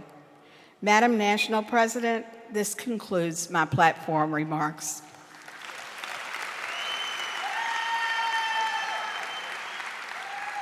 Thank you, Ann. Excellent report. Well, it's that special time again when we get to celebrate our grassroots members for all the hard work they have done delivering our mission in their communities.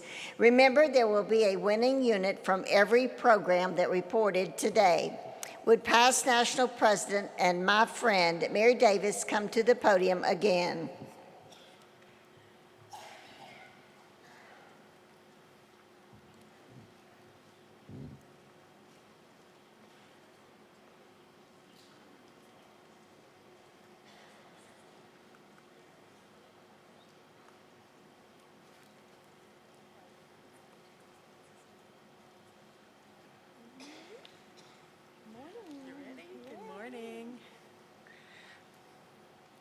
It is my pleasure to introduce today's National President's Award winners. In the Children and Youth category, Shenandoah Unit 88, Department of Iowa.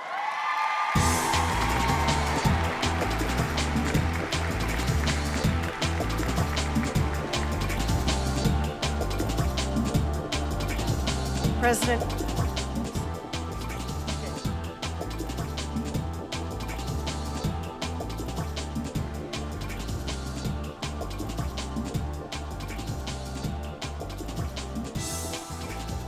President Kathy was so impressed with your birthday bags and hero packs. Excellent work.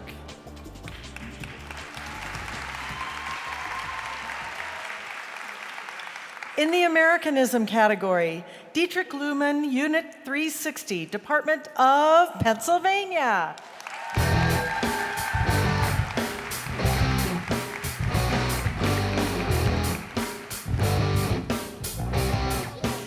Your Pledge of Allegiance program and your Veterans Dinners really make you stand out. Great job.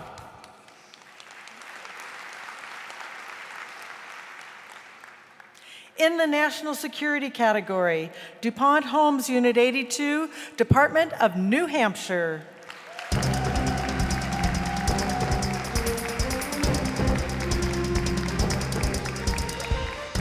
Thank you for your efforts to feed and clothe our veterans, as well as provide Christmas gifts for their families. Fantastic work. In the Veterans Affairs and Rehabilitation category, Harold L. Gregory Memorial Unit 626, Department of Texas.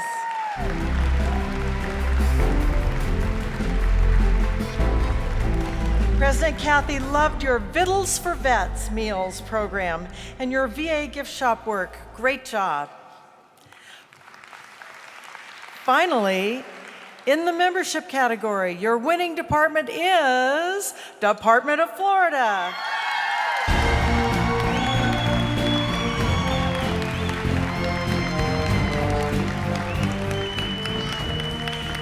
Thank you for creating and hosting your Lunch and Learn for women veterans in your community.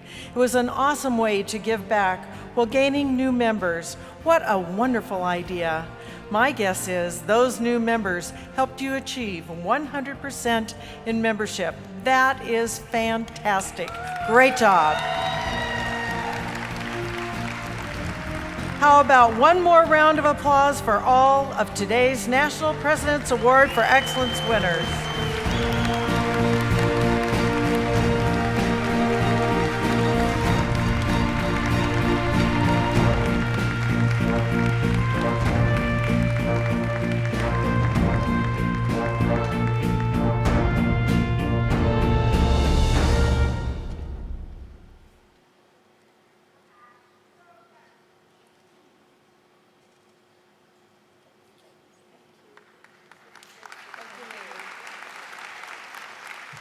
Thank you, ladies. And thank you for your awesome work. I am pleased to introduce the members of the Dedicated Resolutions Committee. Coral May Grout, Chairman. Sandy Dutton was Vice Chairman. And Dr. Carol Hassett, Member. Coral?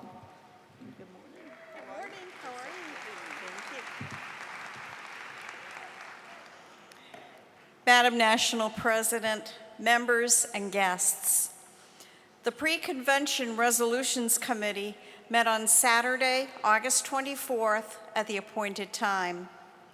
Past National President Miriam Junge represented the national organization, and professional parliamentarian Chris Dickey was in attendance to offer clarification and professional direction.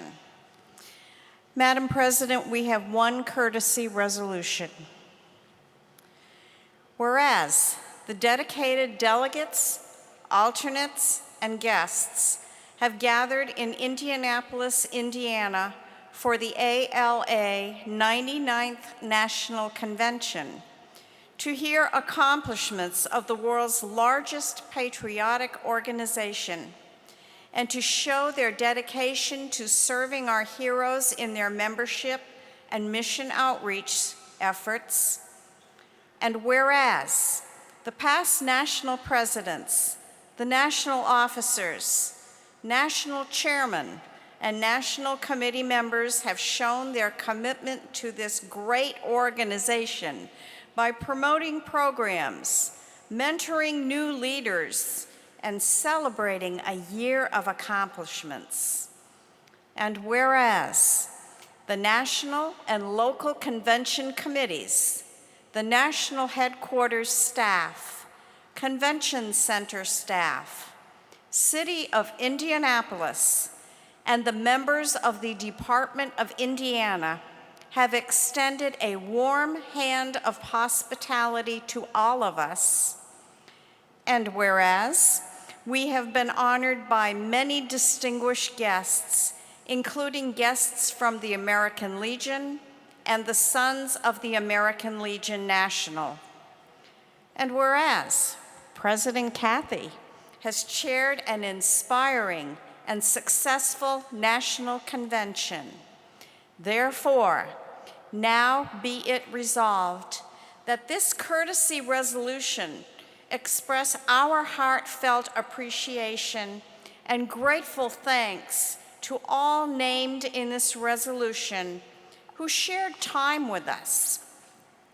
And be it further resolved, we express our heartfelt thanks and appreciation to these extraordinary women, the American Legion Auxiliary National President Kathy Duncan, by giving her a standing ovation, demonstrating our love, support, and pride in all her accomplishments, along with a unanimous thank you for a job well done.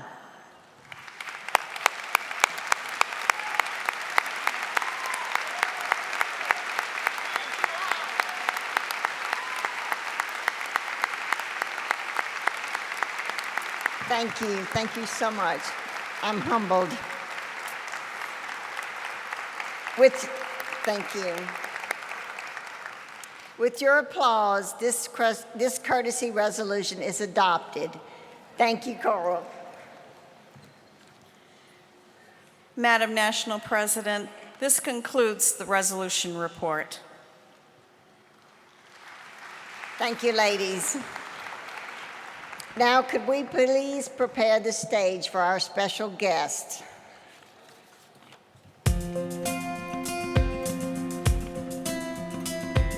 Never underestimate the healing power of the arts. In VA medical facilities across the country, the creative arts are used as rehabilitative treatment to help our veterans recover from physical and emotional challenges. I'm involved in the creative arts. It has helped me. It's given me hope. It's given me something to live for. It's just been a terrific experience, and it's just so uplifting, and so I'm just grateful. I'm just really, really grateful. Well, it gives me a chance to express myself by reading my own poems and my novels or short stories. The creative arts helped me come from a very dark place.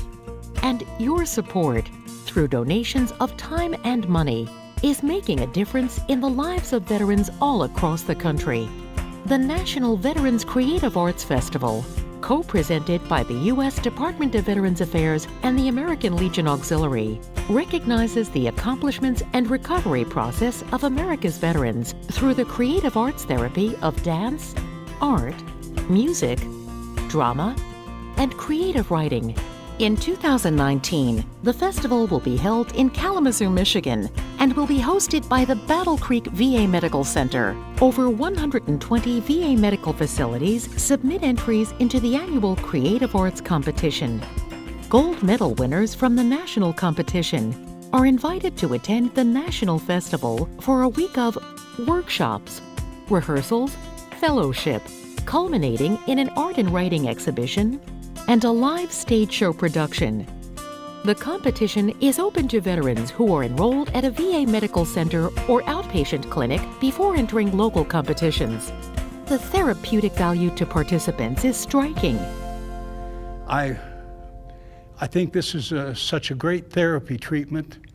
It is really matched up with my PTSD treatment. My involvement in the creative arts has allowed me to look at some of the past trauma that I've experienced in the military, to get in touch with a less traumatic way of expressing it, and it's allowed me to connect with other veterans that also have similar stories, but yet portray or express it in different ways. When I first got back from overseas, the ghosts and the demons that were brought back with me held me captive. But through the Veterans Administration, through their hospital, and through the activities, I've been able to open up more. I'm finally becoming the person that God meant for me to be. Teaming with the U.S. Department of Veterans Affairs, the American Legion Auxiliary is co-presenter of the National Veterans Creative Arts Festival, providing both significant financial support and volunteers. That support begins at the local level, providing resources and volunteering at VA centers across the country. It culminates at the National Festival, a moving event that takes place in a new city each year. Many say American Legion Auxiliary volunteers get nearly as much out of the competition as the veterans, often describing it as a life-changing experience. Want to find out how to make your membership matter? Become involved in the National Veterans Creative Arts Festival by working with your local VA to encourage participation, by volunteering either at the local level or at the National Festival, by simply attending the festival and supporting the artists, by donating either as a unit or individual, and by spreading the word about this program. Regardless of how you're involved, you'll be enriched beyond your imagination.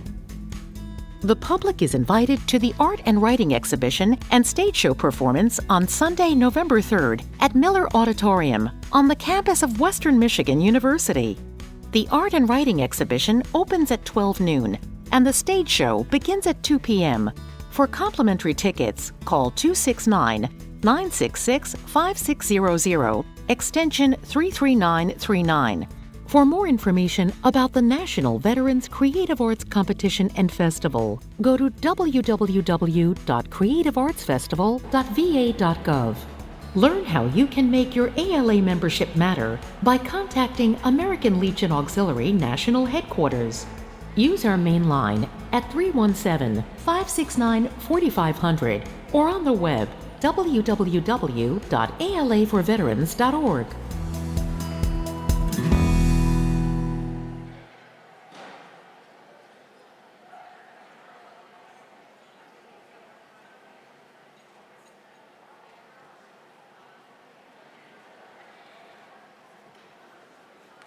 Ladies and gentlemen, I am so excited to introduce to you Mrs. Karen Pence, the Second Lady of the United States.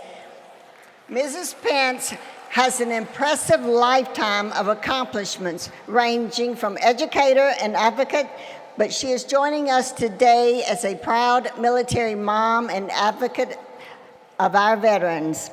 Last September, she launched a campaign designed to honor the service of military spouses while also raising awareness about some of the unique challenges they face, especially related to employment.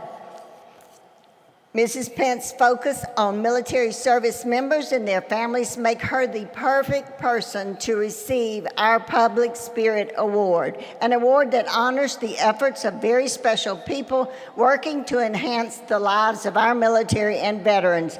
Please welcome the Second Lady of the United States, Mrs. Karen Pence.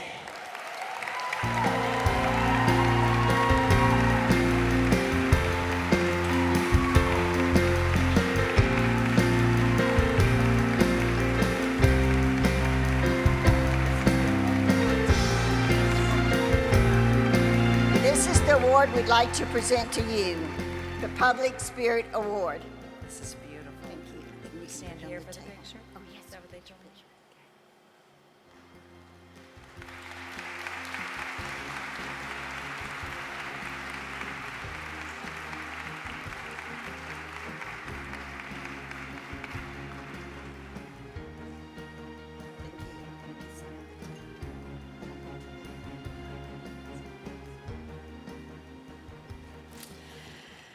Well, good morning.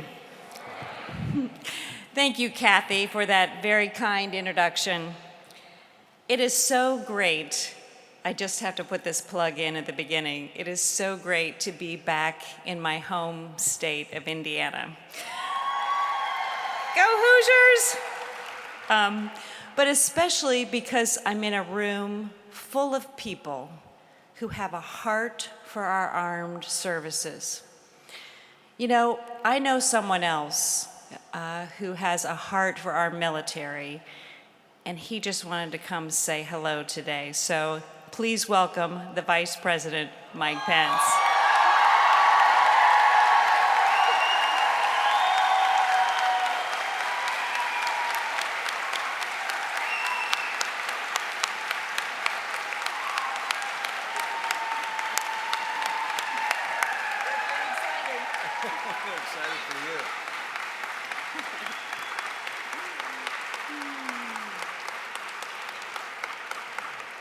Well, thank you all. I just couldn't resist coming by.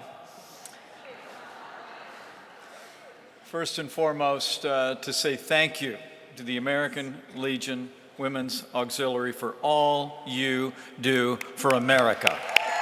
99 years and counting. This is an extraordinary organization, and as I helped welcome Girls Nation to the White House just a few short weeks ago, I was reminded about the extraordinary multi-generational impact. But thank you to the Auxiliary for all that you do. I know you are military families, but thank you for all you do for our military families. And especially today, I want to thank you for extending this year's American Legion Women's Auxiliary Spirit Award to the Second Lady of the United States of America, Karen Pence. She is so deserving. She is so deserving, and she told me I could pop out here, but she said to me, "Be brief." Because I know she's anxious to speak with you, but let me brag on her for just a moment. A couple of things you may not know. Karen was actually born on an Air Force base, McConnell Air Force Base, born into a military family. That's in my speech. And we are the proud parents of a United States Marine. But what I want to tell you about Karen Pence is that throughout our life together, from when we first met here in Indianapolis so many years ago, and I told her I was interested in serving in public office, she was someone that brought a public spirit to everything that she did. During our time in the Congress of the United States, I watched her as she came alongside the families during difficult times in our district in eastern Indiana. I saw the way she came alongside spouses of members of Congress. She became a mentor to men and women who were serving and supporting those that served, not just in public life, but in uniform then. She was First Lady of the state of Indiana, and I'm proud that over those 4 years, she led an effort to support charitable causes for some of our greatest needs and challenges here in Indiana in all 92 counties. But as you recognize today in this Public Spirit Award, among her efforts as Second Lady of the United States, Karen Pence has come alongside and supported the spouses of the men and women who serve in our armed forces.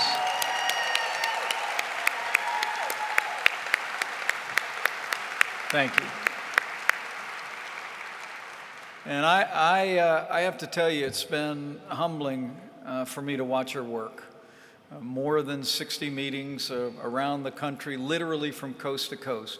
While I'll be speaking to troops, she's speaking to families, making sure that our families of our servicemen and women know that they serve too, and their president and their vice president and their first and second family and the American people know it.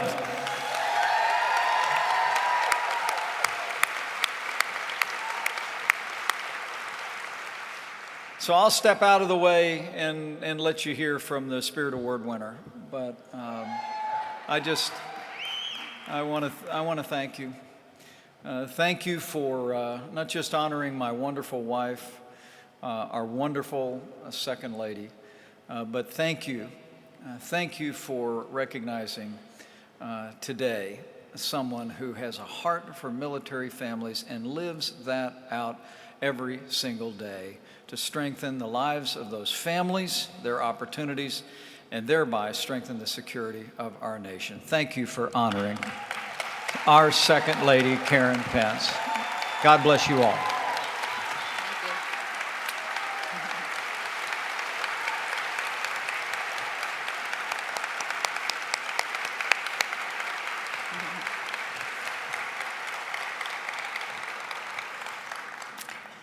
Well, thank you for welcoming Mike out here. I appreciate that. But I have to tell you, I am so honored to receive the Public Spirit Award. I will take this award back to my office at the White House and display it. But the reason I'm so excited about it and so honored is because this is an award that draws attention to military spouses. The fact that we're convening here today and the fact that you honored me gives me an opportunity to elevate military spouses. You know, Dr. Martin Luther King Jr. once said, "Life's most persistent and urgent question is, what are you doing for others?" That sounds a lot like the ALA motto, service, not self. And it is a great privilege for me to serve as the Second Lady of the United States as well. And the reason is because I have a platform to elevate military spouses. You know, when you become Second Lady, people take your phone call. It's a new thing for me. And I had an opportunity as Second Lady to choose any cause I wanted. And I've got to tell you, as this service organization knows, there are a lot of great causes out there, one of them being our veterans. And I was approached by several veterans organizations, and lots of groups wanted me to be their champion. But I really felt like military spouses and military families needed someone to champion their cause. You know, I'm a proud Blue Star mom. Yep. Of a Marine. Any Marines out there? Okay, hoorah. But I can tell you, as a proud Blue Star mom, without reservation, that Americans have a special place in their hearts for all of those who chose and choose to answer the call of duty. We understand the respect and care so deserving of our military service members and their families. So to all of you, thank you for what you are doing for others. Thank you for your unwavering love and support for our U.S. military. As the spouses of service members and veterans, know that we care about you and we recognize what you are doing. You know, I can say without a doubt that the strength of our nation does not just come from those in the uniform who fight to protect our freedoms. The spouses and the families who serve right alongside them make tremendous sacrifices for the betterment of our country. As members of the American Legion Auxiliary, I admire your commitment to the cause of freedom. Through your programs, you educate citizens of all ages about the vital role that our service members and their families play in the defense of our nation. I know that the American Legion Auxiliary will celebrate 100 years of patriotic service in November. Nicely done. Let me offer my congratulations to you. This organization serves such an important purpose, so thank you to each and every one of you for everything that you do, and I know you represent so many other members back in your home states. You know, military families hold a special place in my heart. You know, I'm the mom of a Marine, and last September, I got to witness his wife, Sarah, pin on his wings of gold. And today, Michael is the captain of a fixed-wing aviator. Yeah. And I'm the daughter of an Air Force airman born on McConnell Air Force Base in Kansas, Wichita, Kansas. And my father-in-law, Ed Pence, also served in the U.S. Army. And soon, yes, Army, let's hear it for Army.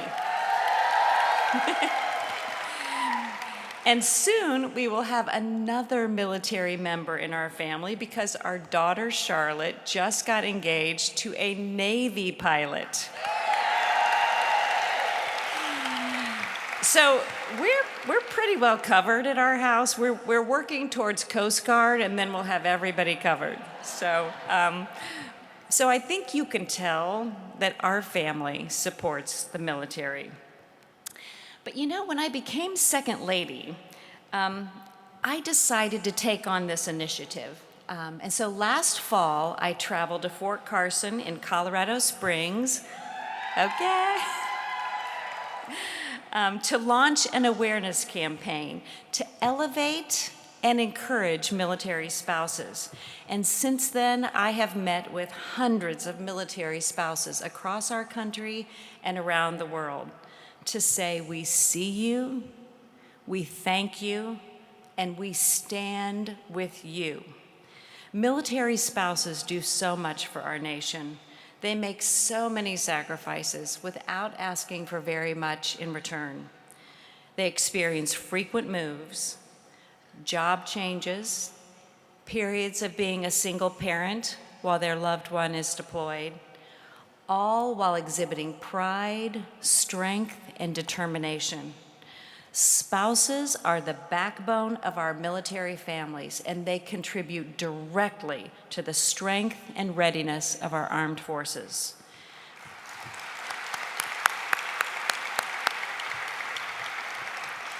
They are the home front heroes. You are the home front heroes. We know that military life is not easy. You know, I'm not a military spouse, so I don't want to pretend that I know everything that you've dealt with, but I do know a little bit about having to move because of your husband's job. But spouses have shared so many stories with me. Some of them have been very exciting stories about how amazing it is to be a military spouse. We had all of the Joint Chiefs spouses travel with us to Colorado for that announcement. And on the way back on the plane, they were all huddled, sharing stories, and I felt like an outsider. I thought, I'm not part of that group. That is a very elite, special group. You military spouses have something that ties you together. But we also know that you've had a lot of difficulties being military spouses. So when I decided to come alongside military spouses, I thought, you know, I don't want to pretend to know how to fix everything for military spouses. That's not my job. So we went around, we had listening sessions all over the country, and we asked the spouses to tell us, if there's one thing that I could accomplish for you in these 4 years, what would it be? And I said, don't tell me everything, because I really want to be able to accomplish something. And what really rose to the surface over and over was the difficulty of being hired and the inconsistent professional licensing requirements that they face because they have to move so many times. According to the Department of Defense, the military spouse unemployment rate is 24%. And that is just not acceptable. Military spouses, as you all know, are well-educated, hardworking, flexible, reliable, flexible, loyal, and flexible.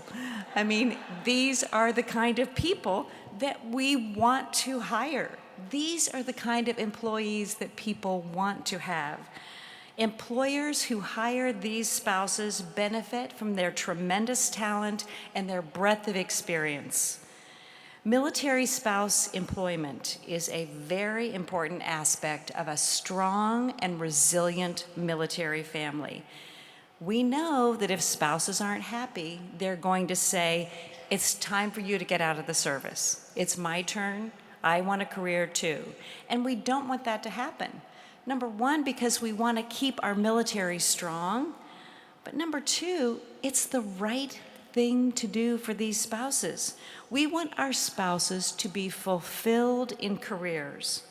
For the sacrifices that they have made, this is the right thing to do. And so we want to come alongside and do everything we can to enable them to work in their chosen field. The Trump administration is working hard to create military spouse employment solutions. Last year, the president signed an executive order to enhance opportunities for military spouses who are looking for opportunities for employment in the federal government. And now we're working with American businesses and other organizations to find ways to hire and keep military spouses employed when they relocate. The Department of Defense's Military Spouse Employment Partnership has brought together more than 390 companies and organizations that are committed to recruiting, hiring, promoting, and retaining military spouses. And so far, these partners have hired over 100,000 spouses.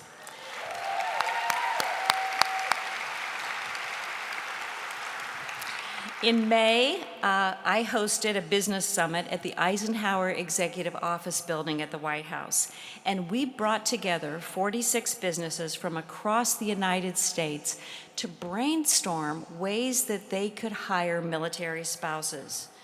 I've invited those businesses to return to the White House this fall, and I'm looking forward to hearing about all of the innovative ideas that they've come up with. And as I travel across the United States to raise awareness about military spouse employment challenges, I am seeing the momentum building to address military spouse unemployment. Hiring Our Heroes launched a campaign last year called Hiring 100,000 Military Spouses. And this is what we've been needing. We've been needing a national call to action campaign for companies and businesses of all sizes across America to make a collective commitment to hire military spouses. The Hiring Our Heroes Military Spouse Program really is a leader in the military spouse employment space, partnering with public and private sector organizations to develop and communicate best practices, dedicated resources, and research related to military spouse employment. In San Antonio, Texas, they have created the nation's, where's Texas? I see Texas right over here.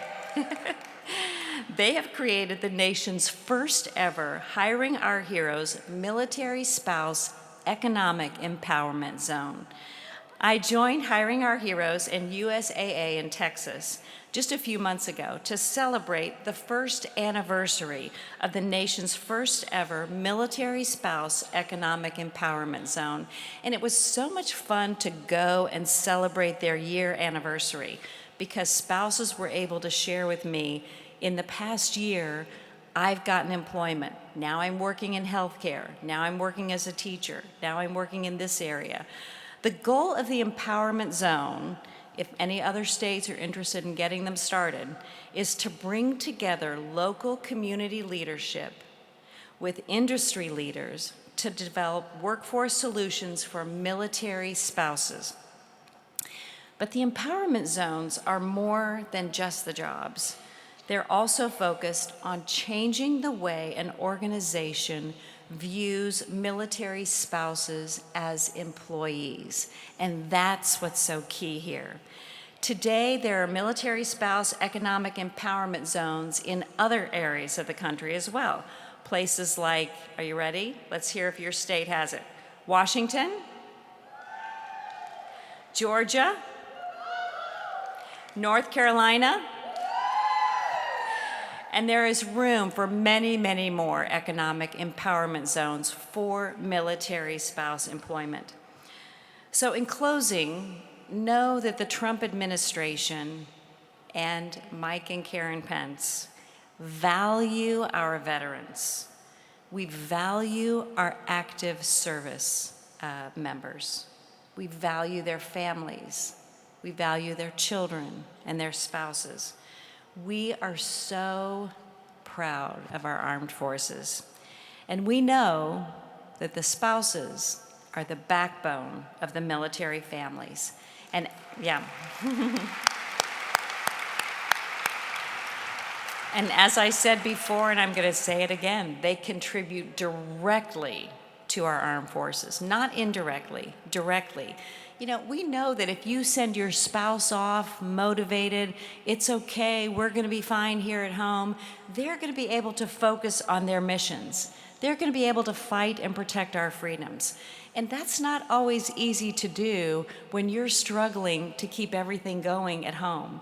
So you directly play a role in our protection. I also want to thank you just one more time for the Public Spirit Award. It means so much to me, and it's just so exciting to have a group of military spouses here, the American Legion Auxiliary, recognize that this is what the Second Lady's office is focusing on. We are focusing on you. We want to come alongside these military spouses. So I just want to say one more time, thank you for everything that you do to support our troops, to educate our citizens. God bless you, and God bless the United States of America.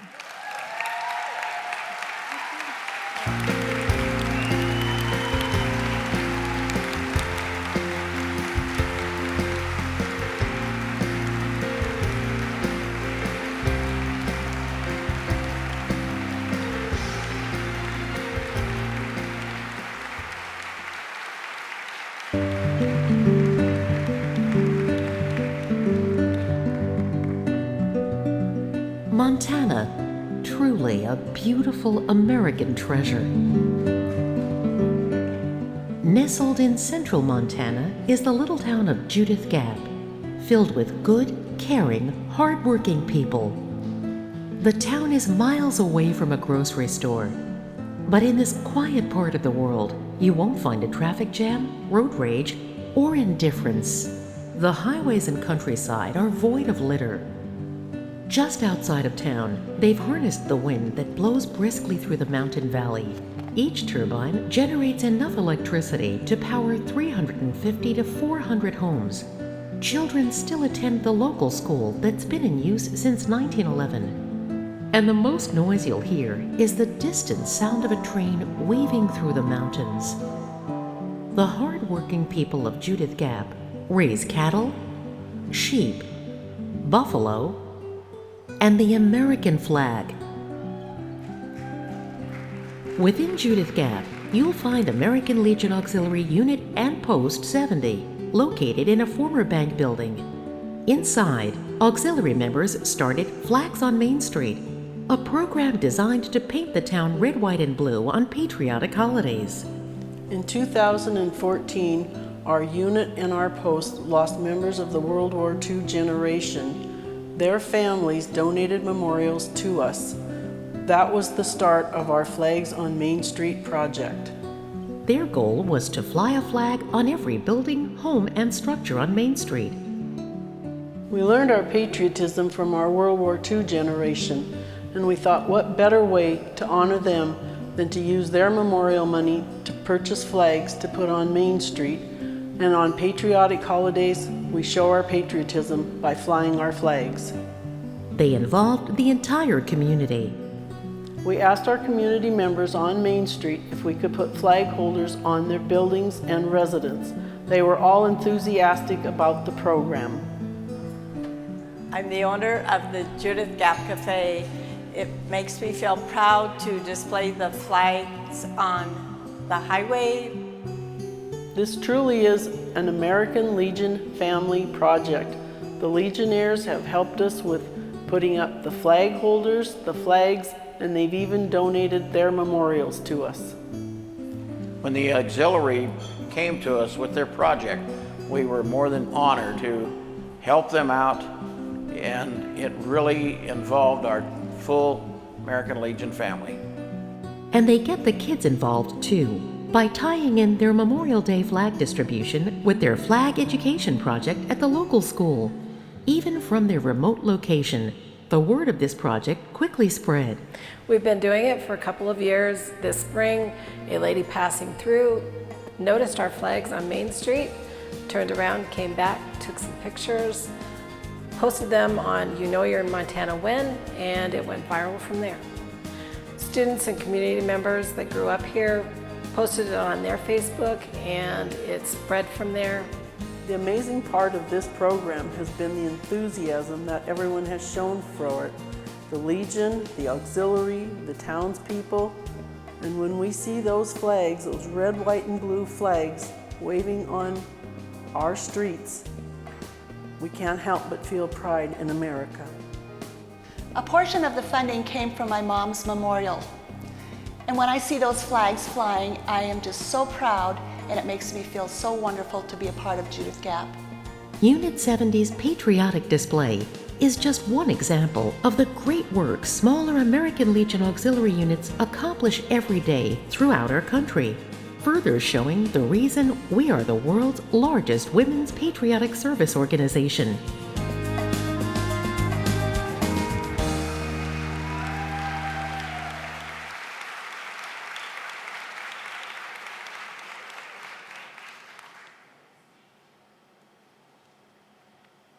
Well, wasn't that fun?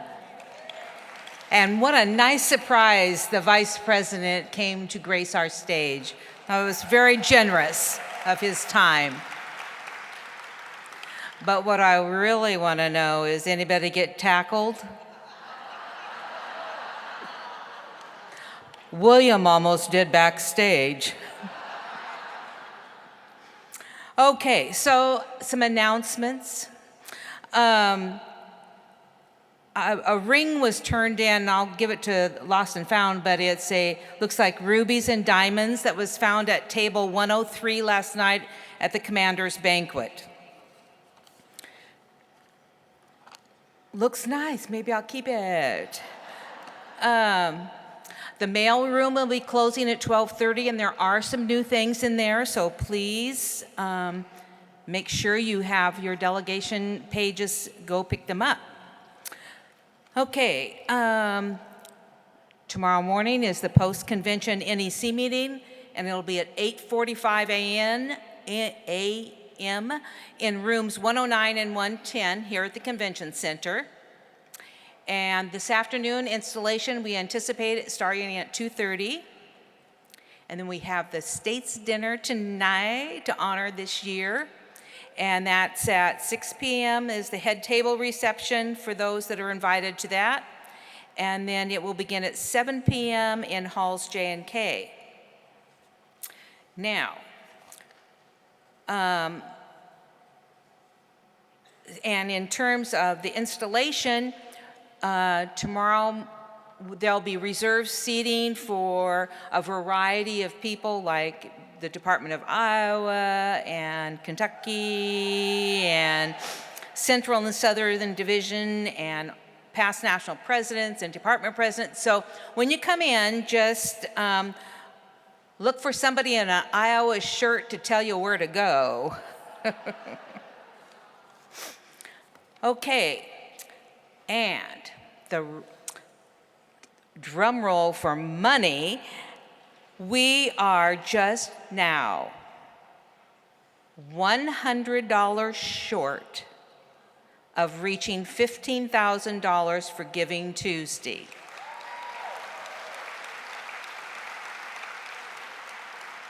So I know you want us to reach $15,000. So take your $5, your $10, your $20, or your $100 and get to the table right after we close. Now, one of the most fun things at any convention I've ever been to is being able to listen to the National President's Report.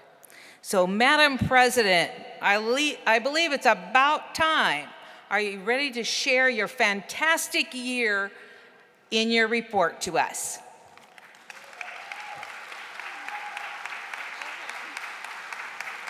Thank you. What an awesome year it has been serving as your national president. It was an honor representing you and our great organization. It's been heartwarming, enlightening, happy, and sometimes sad, but always inspiring as I've witnessed the incredible work of the American Legion Auxiliary serving our heroes. Please watch the screen.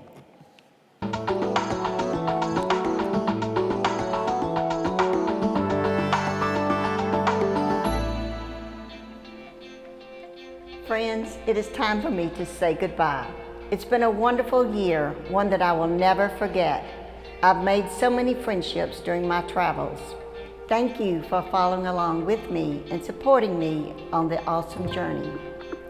Serving our heroes, selflessly helping and honoring our veterans, service members, and their families any way we can.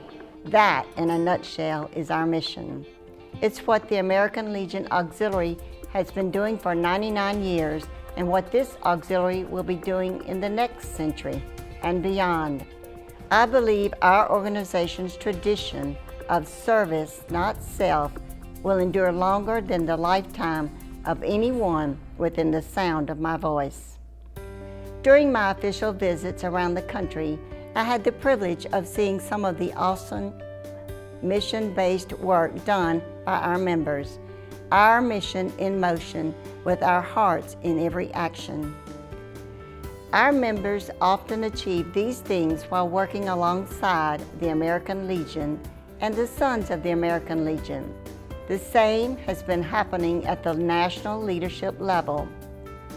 American Legion National Commander Brett Rysted, Sons of the American Legion National Commander Greg Doc Gibbs, and I have worked together to represent all Legion family members. And we work together to honor and advocate for veterans, service members, and military families.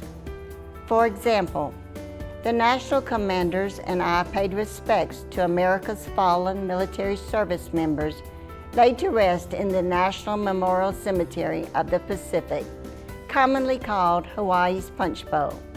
We also paid respects to those killed during the attack on Pearl Harbor. The three of us appeared together on the American Legion's float in the 2019 Tournament of Roses Parade.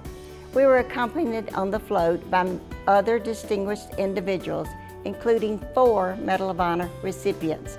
Participating in this widely televised parade helped bring attention to our Legion family. The National Commanders and I have spoken at post homes about membership recruitment being done as a Legion family joint effort. We participated in the Department of Indiana's Operation Race to 100 membership drive, bringing leadership face-to-face with volunteers.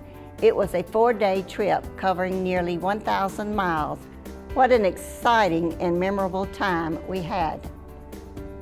And together in Europe, we paid our respects to our fallen soldiers who made the ultimate sacrifice during the historic D-Day landing at Normandy 75 years ago. We also visited the gravesite of Theodore Roosevelt Jr., who was a decorated veteran and one of the founding fathers of the American Legion. We honored the surviving D-Day veterans and visited service members stationed in Europe. I hope our Legion family teamwork will continue from the grassroots level to the national leadership level and everywhere in between.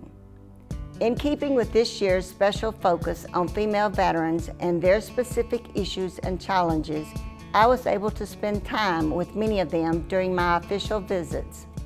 When I was in Arizona, Auxiliary Units 41 and 65 hosted a reception for female veterans. Auxiliary members also hosted a barbecue dinner for some local women veterans at the VA nursing home, where we presented them with crocheted lap robes and shawls. We spent time with them. We listened to their stories. It was just amazing. We saw Heal Her Art, an exhibit of female veterans' paintings.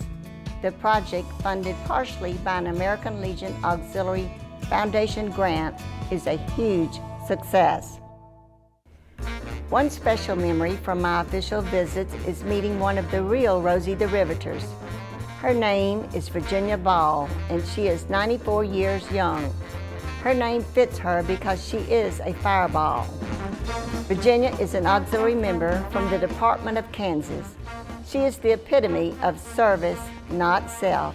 Virginia and the other Rosie the Riveters were not veterans, but they are heroes. They jumped into America's workforce during World War II to fill the gaps created by the men enlisted to fight. Our Rosies had a major role in the war effort. Auxiliary members dedicate their time and talents every day to serving our heroes. They volunteer at veterans' homes. They collect personal care items for projects like Purses with a Purpose, which benefit the homeless. And they provide food, clothing, and supplies at veterans' transitional housing sites like the Home of the Brave and the Guardian House of Saratoga, that's specifically for female veterans. I was privileged to visit these homes. The list of mission outreach continues from there. This year, the Auxiliary has collaborated with the nonprofit organization U.S. Vets for the Women Vets on Point project. This project bridges the gap between women veterans and access to the care and support they need. I visited some U.S. Vets facilities and was impressed by what I saw and heard. One female veteran told me she would not be alive today had it not been for the caring employees of U.S. Vets. That's the type of impact the American Legion Auxiliary can make, especially when we collaborate with organizations which, like U.S. Vets, care about veterans as much as we do. It has been a privilege to serve as the American Legion Auxiliary's 99th National President. I owe a debt of gratitude to many people, my husband, William, and my son and his family for their love and support. Team Mississippi for their dedication and hard work. National Commander Brett Rysted and Sons of the American Legion Commander Greg Doc Gibbs. I could not have asked for two finer gentlemen to serve with this year. Tamara Shoemate, Executive Support Director and my assistant, who made sure I was where I needed to be and made my year awesome. And our wonderful staff at the American Legion Auxiliary National Headquarters. Thank you all for making my journey one that I will never forget. As we approach our 100th anniversary, think of how many people our organization has helped and honored through the decades. Let's continue to stand firm in our commitment to veterans, military, and their families. Thank you for a wonderful year, and God bless you all.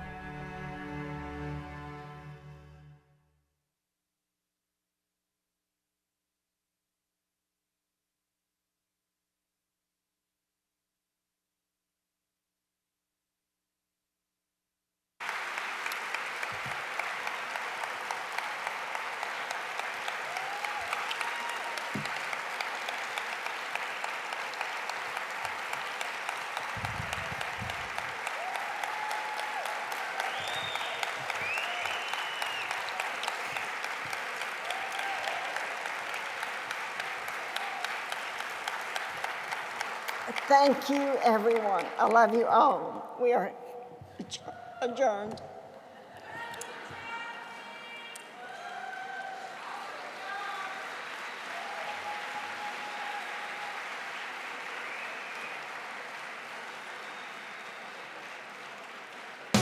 Cause a Mississippi girl don't change her